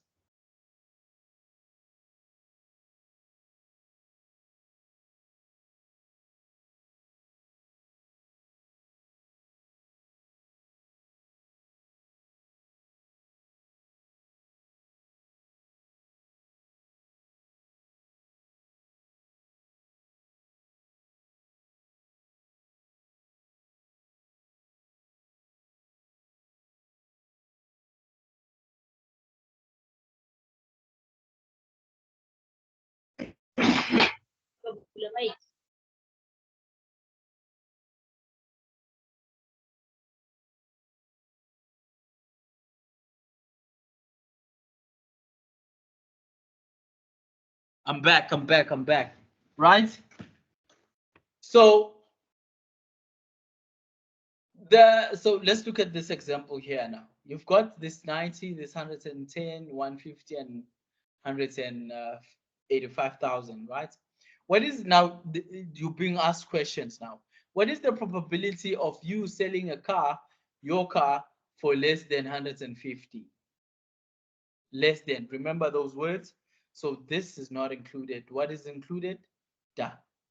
These two, right? Hence 0.15 plus 0.25. You add those two, you get your probability, right? What's the probability sell for at least? At least is greater than or equals to, right?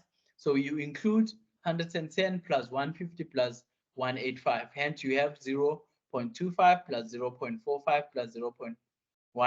It's equals to 0.85. What is important is to understand the wording we use. Okay. All right. So that's that. Now we also have something referred now as cumulative distribution functions, right? We've talked about probability mass functions. Now let's talk about CDF, cumulative distribution functions. Now, a cumulative distribution function is a function where you're not only looking at the probability of that something being of occurrence at that instant, but you're looking at a function, a probability of something that it's of that probability as something and something that is to the left of it. Hence the word cumulative.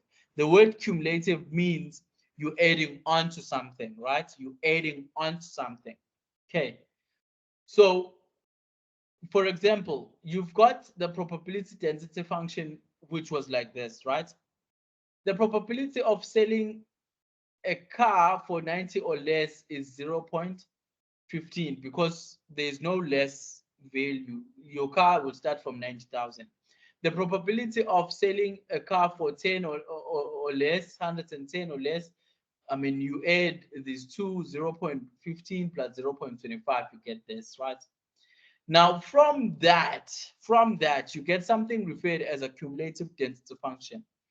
A probability density function is also known as a CDF. Now, how do you see that you are given a CDF? The last option will be equals to 1. Then I'll know that, oh, in this question, I'm given a CDF, not a PMF, right? What does this mean? It means that every probability that I'm given that probability for everything of that particular event and everything to the left of it. So 0.4 is not only for 110, but it's also for 90 plus 10. Right, let's look at some examples here. Now, you've got this example, right? You given these X values, you given a CDF. So this is the question to you guys. If you look here, down here, what are you given? Are you given a PMF or a CDF? Let me ask you, CDF, why? Why? because the last value is equals to 1. That's how we can identify. I'm happy. You're just making my day. I'm happy.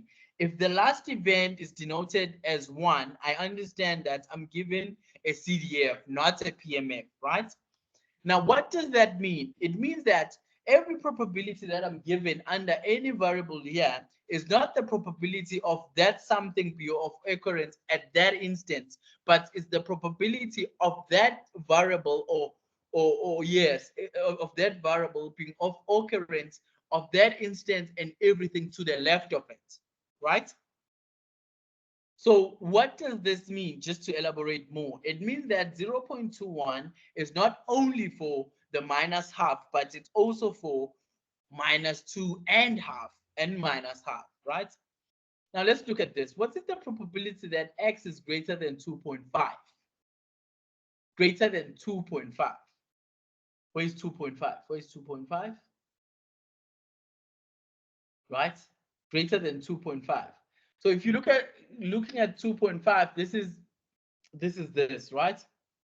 Greater than 2.5 means that this guy greater than 2.5, right? It means that it's this and this and this. There are two ways now you can find this.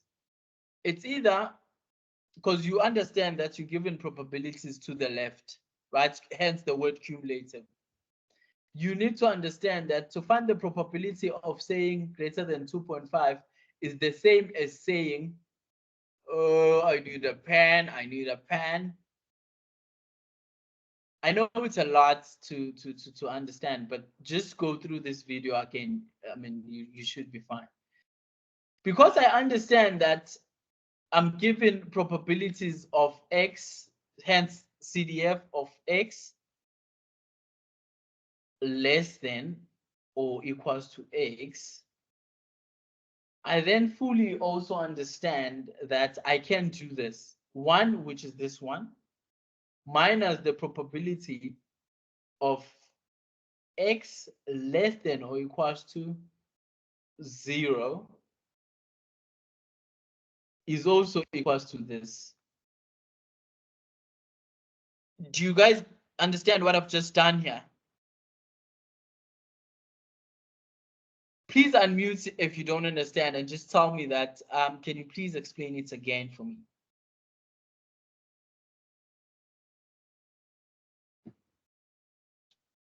So I'm assuming you guys understand. Oh, sir, did you say greater No, than? we don't. Did you say We don't. greater? Said. So if Said. yeah, so you're being asked the question of X is greater than 2.5, right?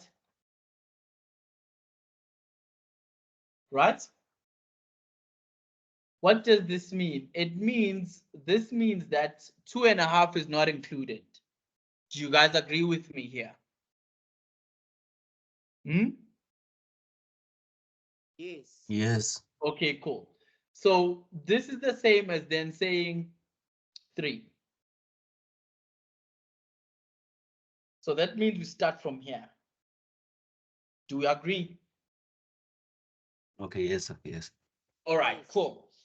Now, because of this one that I understand when given a CDF, it's easy for me to then say, because it's greater than, man, but I'm giving probabilities to the left of things. So I want to convert this guy, this P, into X greater than 3 to the left side. So how I do that, I say 1 minus the probabilities of X less than or equals to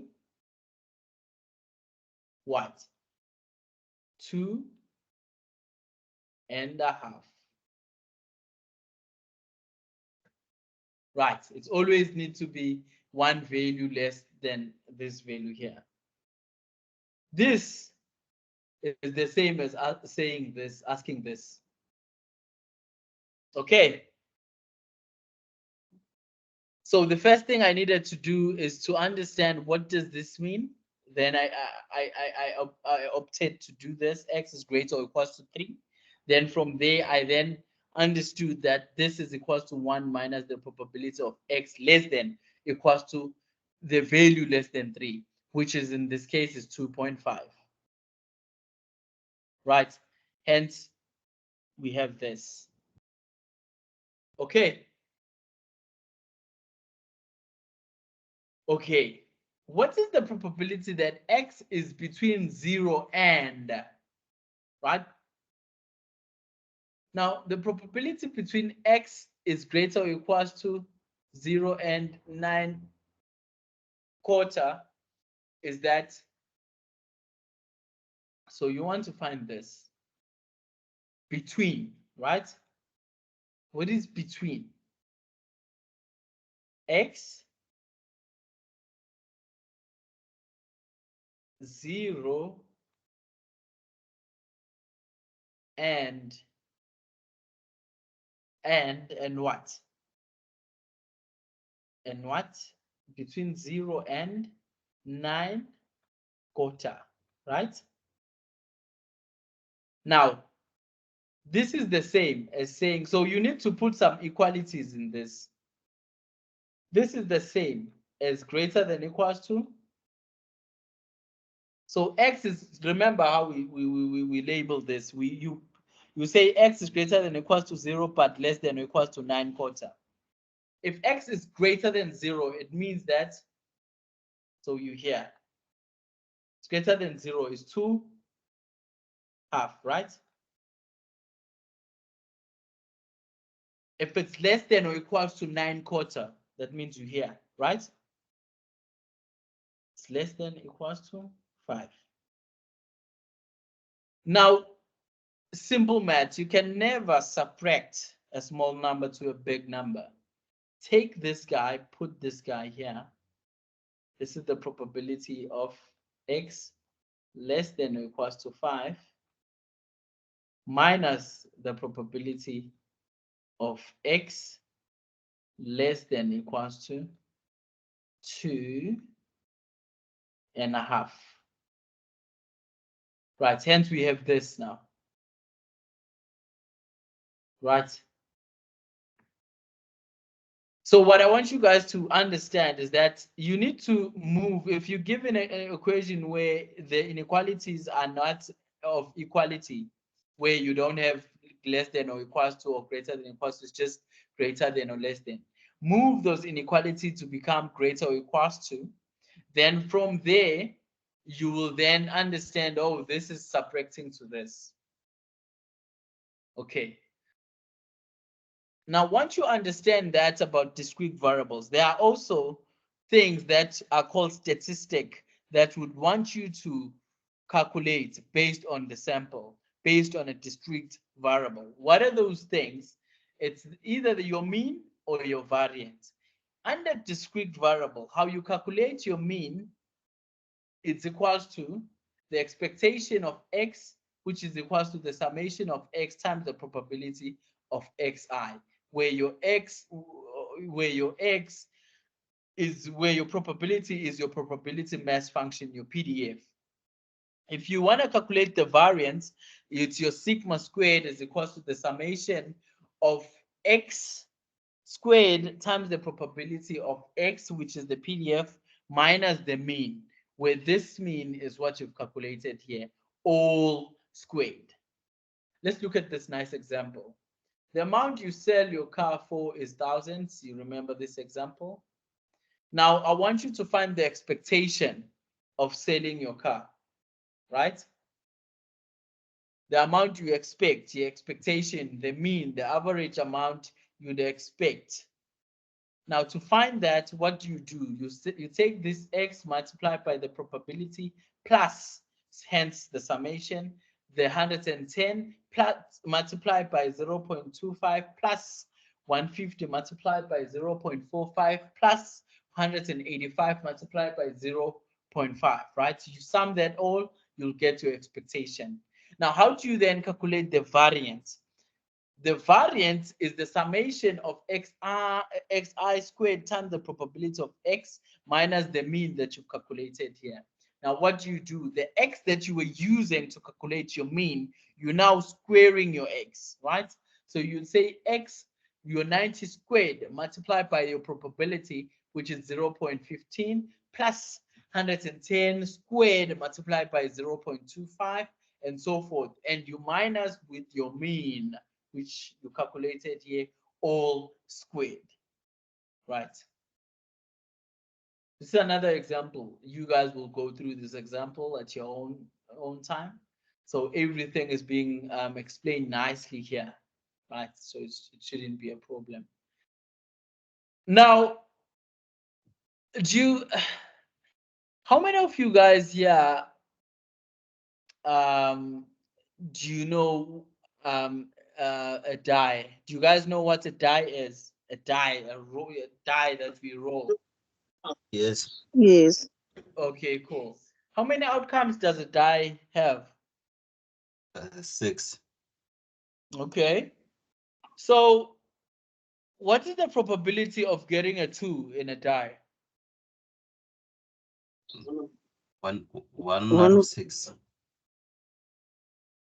It's 106. One out of 6. 1/6. And what is Yes. the probability of getting a 6? It's It's still 1/6. So you're telling me that the probability of getting any number from 1 to 6 in a die is the same throughout? If it's a die, yeah, because Okay. it only appears once, and yes, that's what I'm Okay. saying. All right, cool.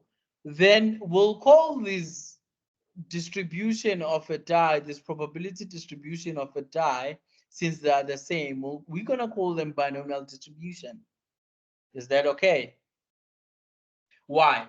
It's because the probabilities of each outcome for this probability for this outcome to be of occurrence is the same throughout, right?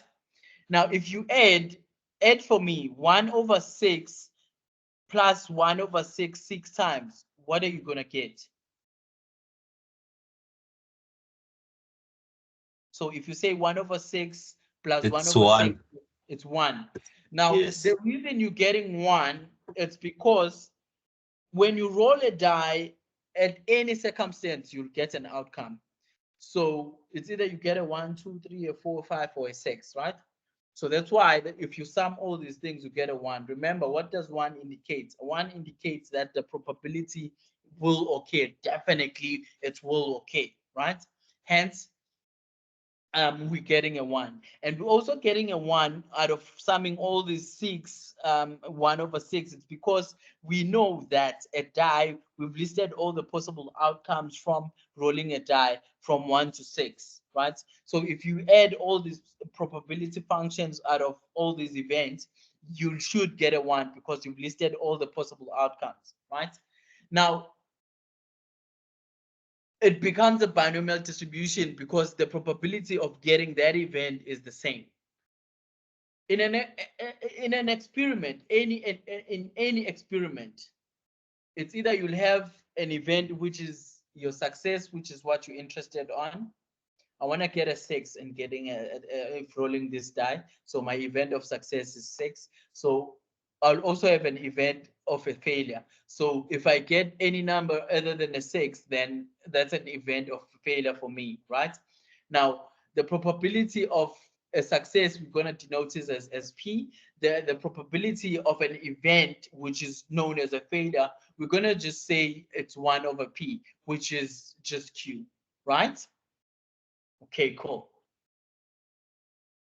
Okay. Let's look at this event here. A certain type of tomato seed germinates 90% of the time.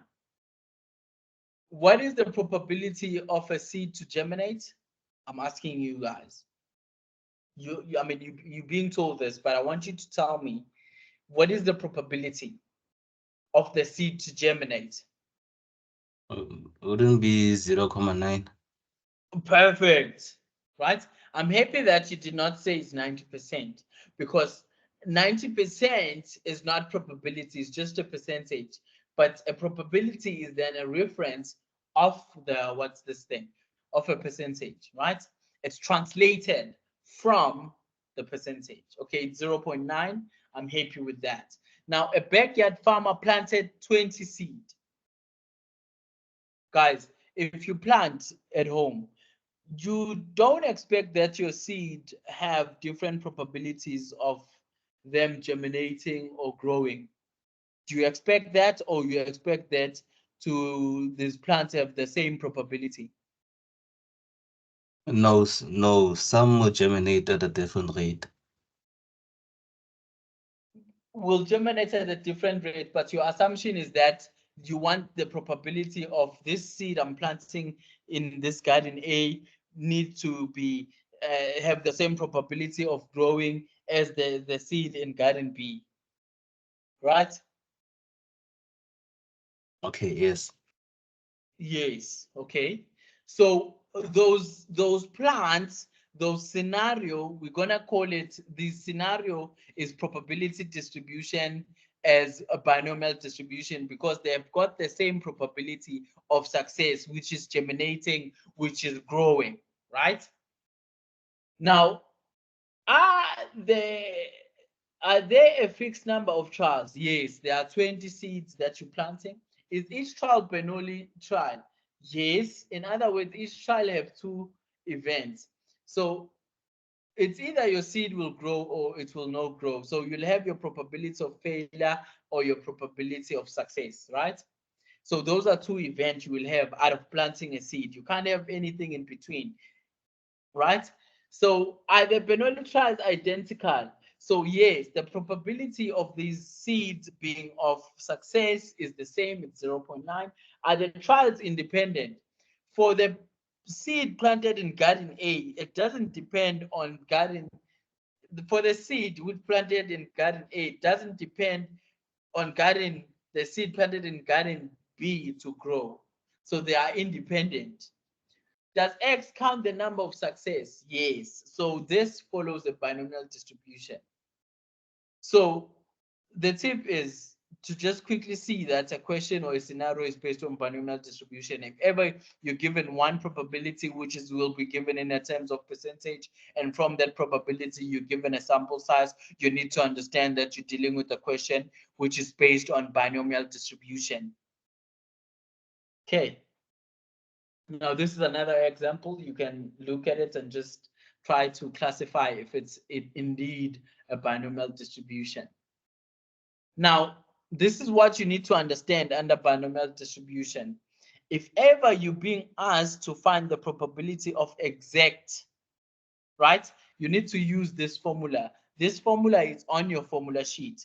Probability of X is equals to X is equals to N combination of X times multiplied by the probability of success raised to your X, Q, which is your probability of failure, N minus X. Let me make an example here. If let's say you're being asked, what is the probability that these 3 plants that you'll have will germinate? Now, for you to find that probability, you need to come here. You've got 20 seeds, right? N, that's your sample size. You've got 20 seeds. You want to know what is the probability that this 3 is planted in garden A. So X is 3. Your probability of success is 0.9. Your X is 3. Your probability of failure is 1 minus 0.9.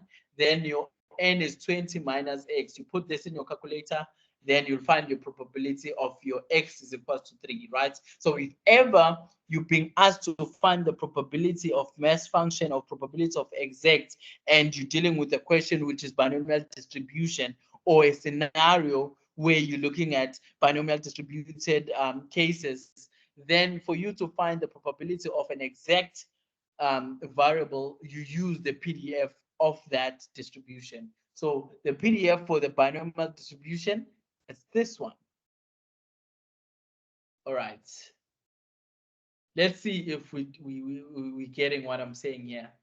A student answers 10 questions in a multiple choice test by guessing each answer. For each question, there are 5 possible answers, only one of which is correct.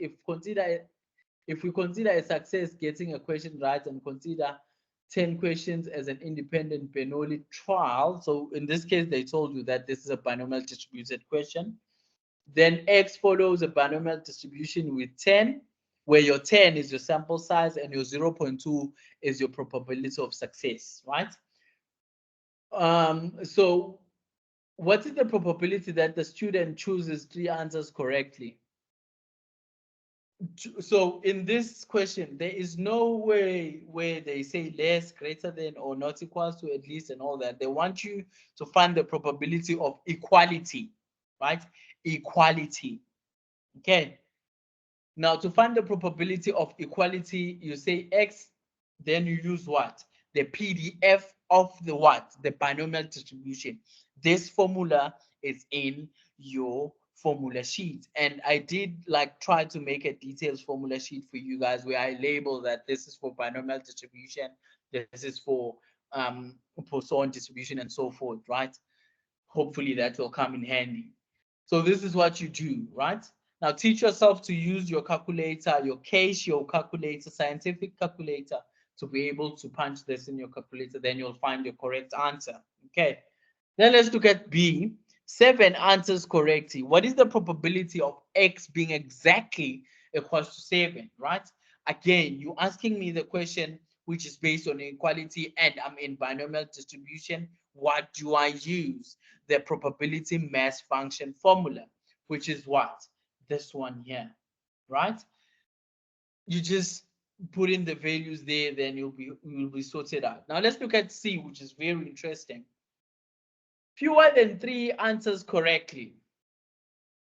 Fewer. What does fewer mean, guys? Fewer.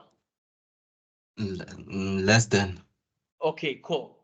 So it means that fewer than 3, 2 is not included. So this is equal to this. Do we agree?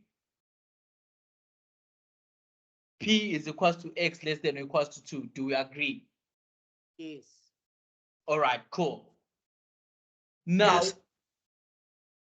now there are 2 ways you can do this. To get to 2, my friend, it's the summation of X equals to 0 plus the summation of X equals to 1 plus the summation of X equals to 2. Then you use that that formula there. But because this formula, you can only use it for equality questions. So this is the equality question now. So you use this formula. That's one way. Another way you can do this is using your so-called statistical tables, right? Now I want you guys to remind me of these numbers, 10 and 0.2. Let me open statistical tables. I also did share the link with you guys on share the link on our chat. Tables of these tables, right? Can you guys see my screen? Yes. So these Yes, sir. tables are called statistical tables. What was the question there? They want you to find the probability of X less than 3, which is the same as probability of X less than or equals to 3, right? Now, you use these tables. These tables give you the area or the probability to the left. Hence, that's what you see here, right? What is this table for? This first one is for binomial distribution. How do I see that it's for binomial distribution? Mr. Ngcobo, Yes. sorry to disturb. There's a note there on the chat from Tokozani. Oh, Yeah, thank you. it says, I have a sharp EL 738. Can I have notes on how to use it for calculations? I mean, Togozani, it's your lucky day, my friend. I'm gonna give you a detailed instructions on how to use notes, how to use your calculator, how to find these things. So don't worry about it. After this session, I'll send some notes to you, Millicent, and can you please share those notes with the rest of the class? Millicent, Yes, do you see sir. that? Yes, sir. Okay, perfect. Right. Oh, you have a sharp. Oh, fine. The notes are for the sharp. The notes will also cover for those who use Casio, right? Okay. So where was I? So I'm saying how I see that this formula, this table that I'm showing now, is for binomial, is by here. If you look here, it's binomial distribution. So guys, remind me, what was the probability of success from that question?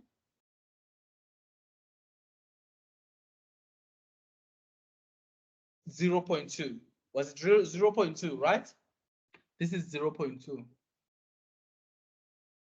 What was my sample size? It was 10.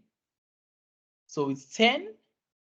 0.2 is the probability of success. Your X, which is what you're interested on. What is the probability of X fewer than 3, which is the same as probability of X less than or equals to 2? Then that's your 2, that's your 10. Your probability of success is 0.2. So you take this value here, then you're done. So the answer to that question is 0.67780, right? What was I? Right. So if you add all these numbers, you'll find the exact same answer as on the table. Let's look at now at least. Can you at least 5 correct? Now this 5 correct, because my tables are giving me to the area to the left, I need to transpose, meaning change this greater or equals to a less than or equals to. Now how do I do that? I say 1 minus the probability of X less than or equals to, remember 1 minus 1, right? This minus 1, so it's 4, right? Then what do I do again? I go to find this value here. What do? I go to my tables. Now, instead of looking for 5, I look for 4. Same thing, 4. So you take this value here. So 1 minus this value will give me the probability of X greater or equals to 5. All right. So under binomial distribution now, so you do these ones on your own just to see if you understand. Right? Under binomial distribution now, we also need to know how to find the expectation, how to find the mean. We also need to understand how do you find the variance, right? If you're looking at binomial distribution and you want to find the mean given a question or a scenario which is binomially distributed, to find your mean is just your sample size that's given to you and your probability of success that is also given to you. Now, how do you then find your variance, right? To find your variance, it's just NPQ, where Q is 1 minus P, right? Now, let's look at this question here. A leading brand of dishwasher detergent has 30%, which is the probability of success of 0.3.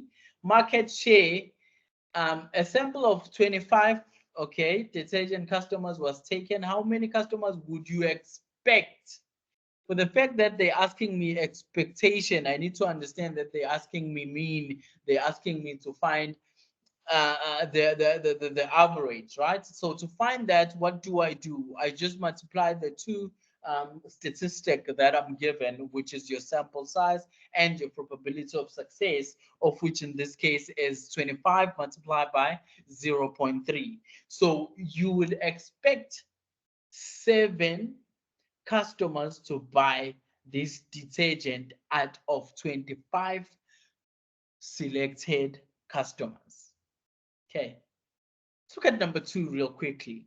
A certain type of tomato seed germinate 90% of the time, which is the probability of success is 0.9.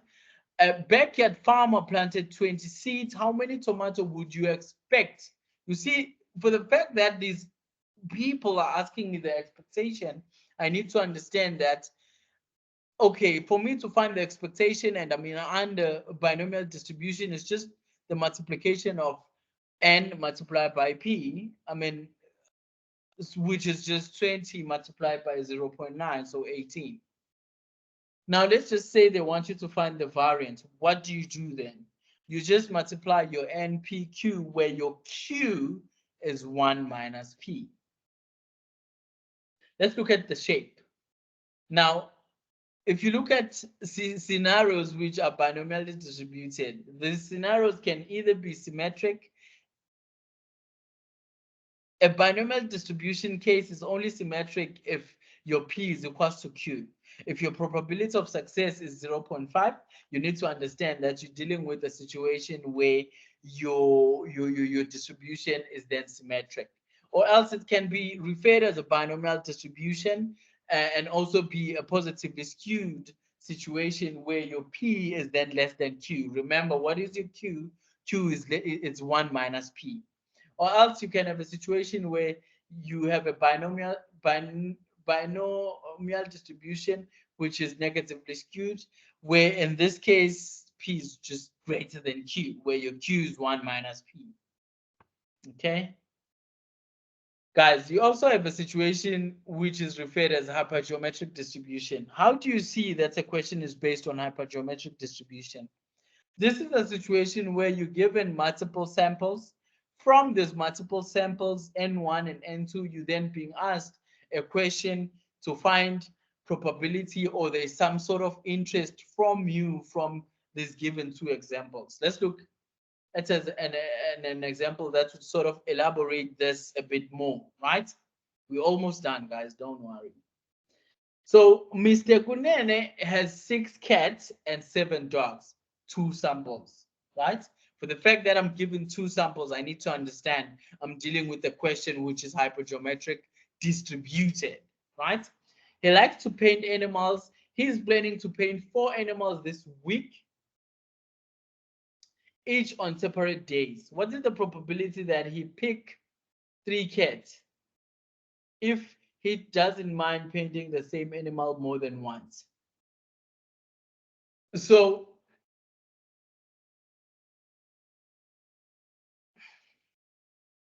he doesn't want to paint the same animal more than once. So you're looking at hypergeometric distribution here.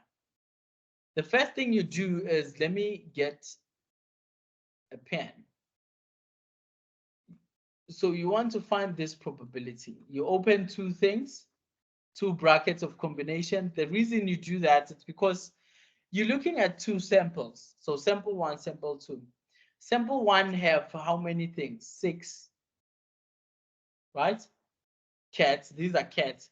Then sample 2, you've got 7 dogs, right? You wanna select 4 animals. He's planning to paint 4 animals, right? So you're interested in that. That's your R. R is 4. What is the probability that you select 3 cats? So you select 3 from the cats. That means you select 1 from the dogs. Then you sum these 2 guys. What is 6 plus 7? 6 plus 7 is what, guys? 13, you put that here. Then 3 plus 4, you put It's this here. 13. 13. Yes, thank you, Jumelang. So you put this in your calculator, then you'll find your answer. Now, this probability you'll find here is the probability that this guy selects 4 animals. Out of these 4 animals, 3 of them are cats and 1 of them is a dog. Now, that's a hypergeometric scenario question. Now, these are other examples that you can just go through for yourself. Right. Now let's look at another scenario where you looking at a situation of Poisson distribution. Poisson distribution has to do with count data. So the data that is collected or the data that you have, it's count data. Let's elaborate on that. If count the number of success in some length of time or space, then you talk of Poisson distribution. That type of X is Poisson distributed. Now, under Poisson distribution, the PDF, the probability mass function of finding any probability of equality, if you are in Poisson distribution, you use this formula here. Where this formula is also in your formula sheets. I did try to give you guys a detailed formula sheet, so just go through that formula sheet. Now, from Poisson distribution, how do you then find the expectation? The expectation is just the average that you will be given from the question or the scenario. That same average or that same mu that you're given, it's also referred as your variance, your sigma squared. Let's look at an example. The average number of all tankers in a point city is 8 per day. So what is your average here? What is your average? I'm asking you guys, what is your average from this scenario, this example?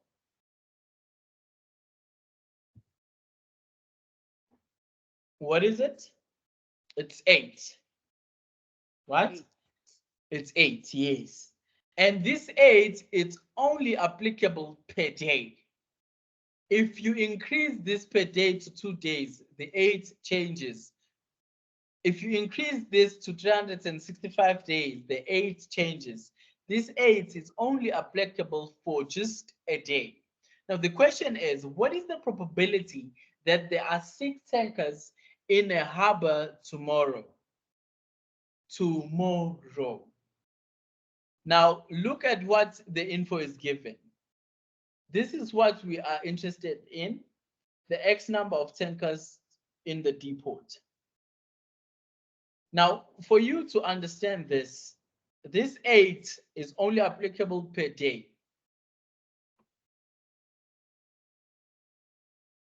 Right, for you to find out this answer, so tomorrow is still another day, it's still a day, so this 8 is still applicable.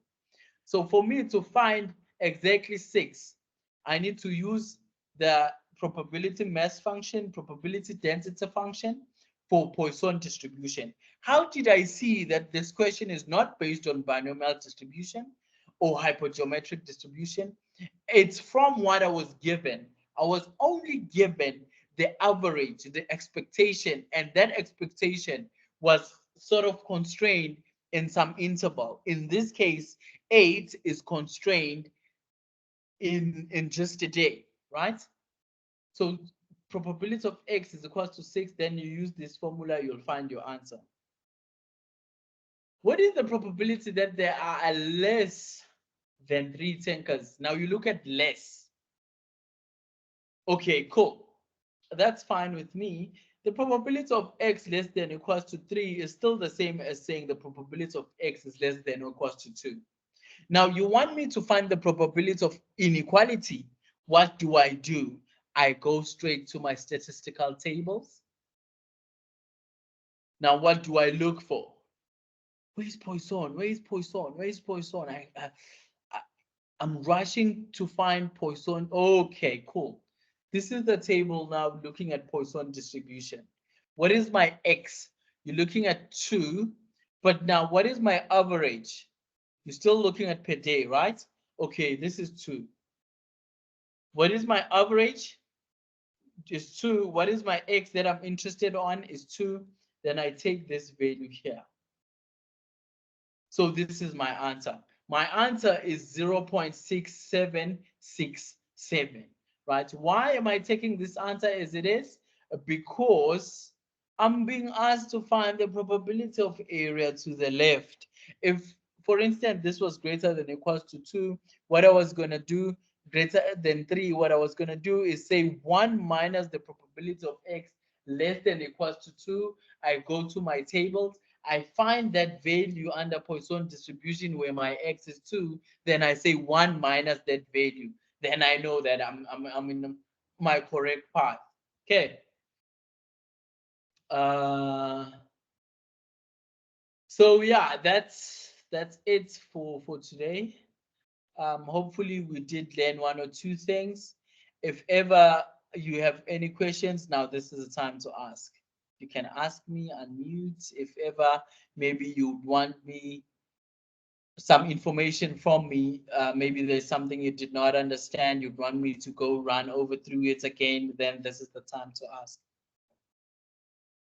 Or else, if we could, then just give me a thumbs up. I'll also leave my number on the chat if maybe you're doing some of the questions that I give you guys. Then on your spare time, you'd want to ask maybe some few questions from the assessments that I'll send to you guys. Then you can always WhatsApp me. I'm 24/7 available, right? On the 314300. Otherwise, if you want the recording of this session, it will be on our chat just after this session. Millicent, you can take over. Yes, sir. Are we done now, sir? Can I stop the recording? We're done now. So our next session will be based on chapter 5 and 6. There is a note on the chat from Nkululeko. He's giving his numbers there. I don't know. That's me. Oh, That's okay. me. So okay. And yeah. there's another one, Mr. Ngcobo, from Hlanzeka. Yes. She says, can anyone share links to previous classes? I'm not sure whether how that can be possible, because I also myself don't have a prevalence to download these sessions, but it should be on our chat. If you can just scroll Yes, up it to is our on chat, the you chat. can find it there. Yeah. Yes. Yeah. Okay. Okay. Any questions? Okay. I don't see the chat, so I can get the numbers. I don't see. You do not see the chats Yeah, I don't know why. on Teams. Yes, I'm using my phone. Probably you'll get to see after the session, but it's 081-331-4300. Just write it down there. Okay. So it's 081-331-4300. Okay, thank you. Right. Okay. What else am I leaving behind? So the notes for calculator, Millicent, can I send Yes, it to sir. Bulelwa, then ask Bulelwa to send it to the rest of the class? Yes, you can do that as well, sir. All right. Or you can send it, send it to Bulela. You do have her email address, isn't it? Yeah. Yes. And let me just also, maybe I'll CC you as well. Yes, please. Okay. So yeah, thank you guys for availing yourself. Hope you have your rest of your weekend studying and trying to understand probability and just engaging with me as well, So yeah, enjoy your rest of your weekend doing that. Thank you, sir. Okay, if we don't have any questions, then it's chai for me. Bye. Bye. Bye.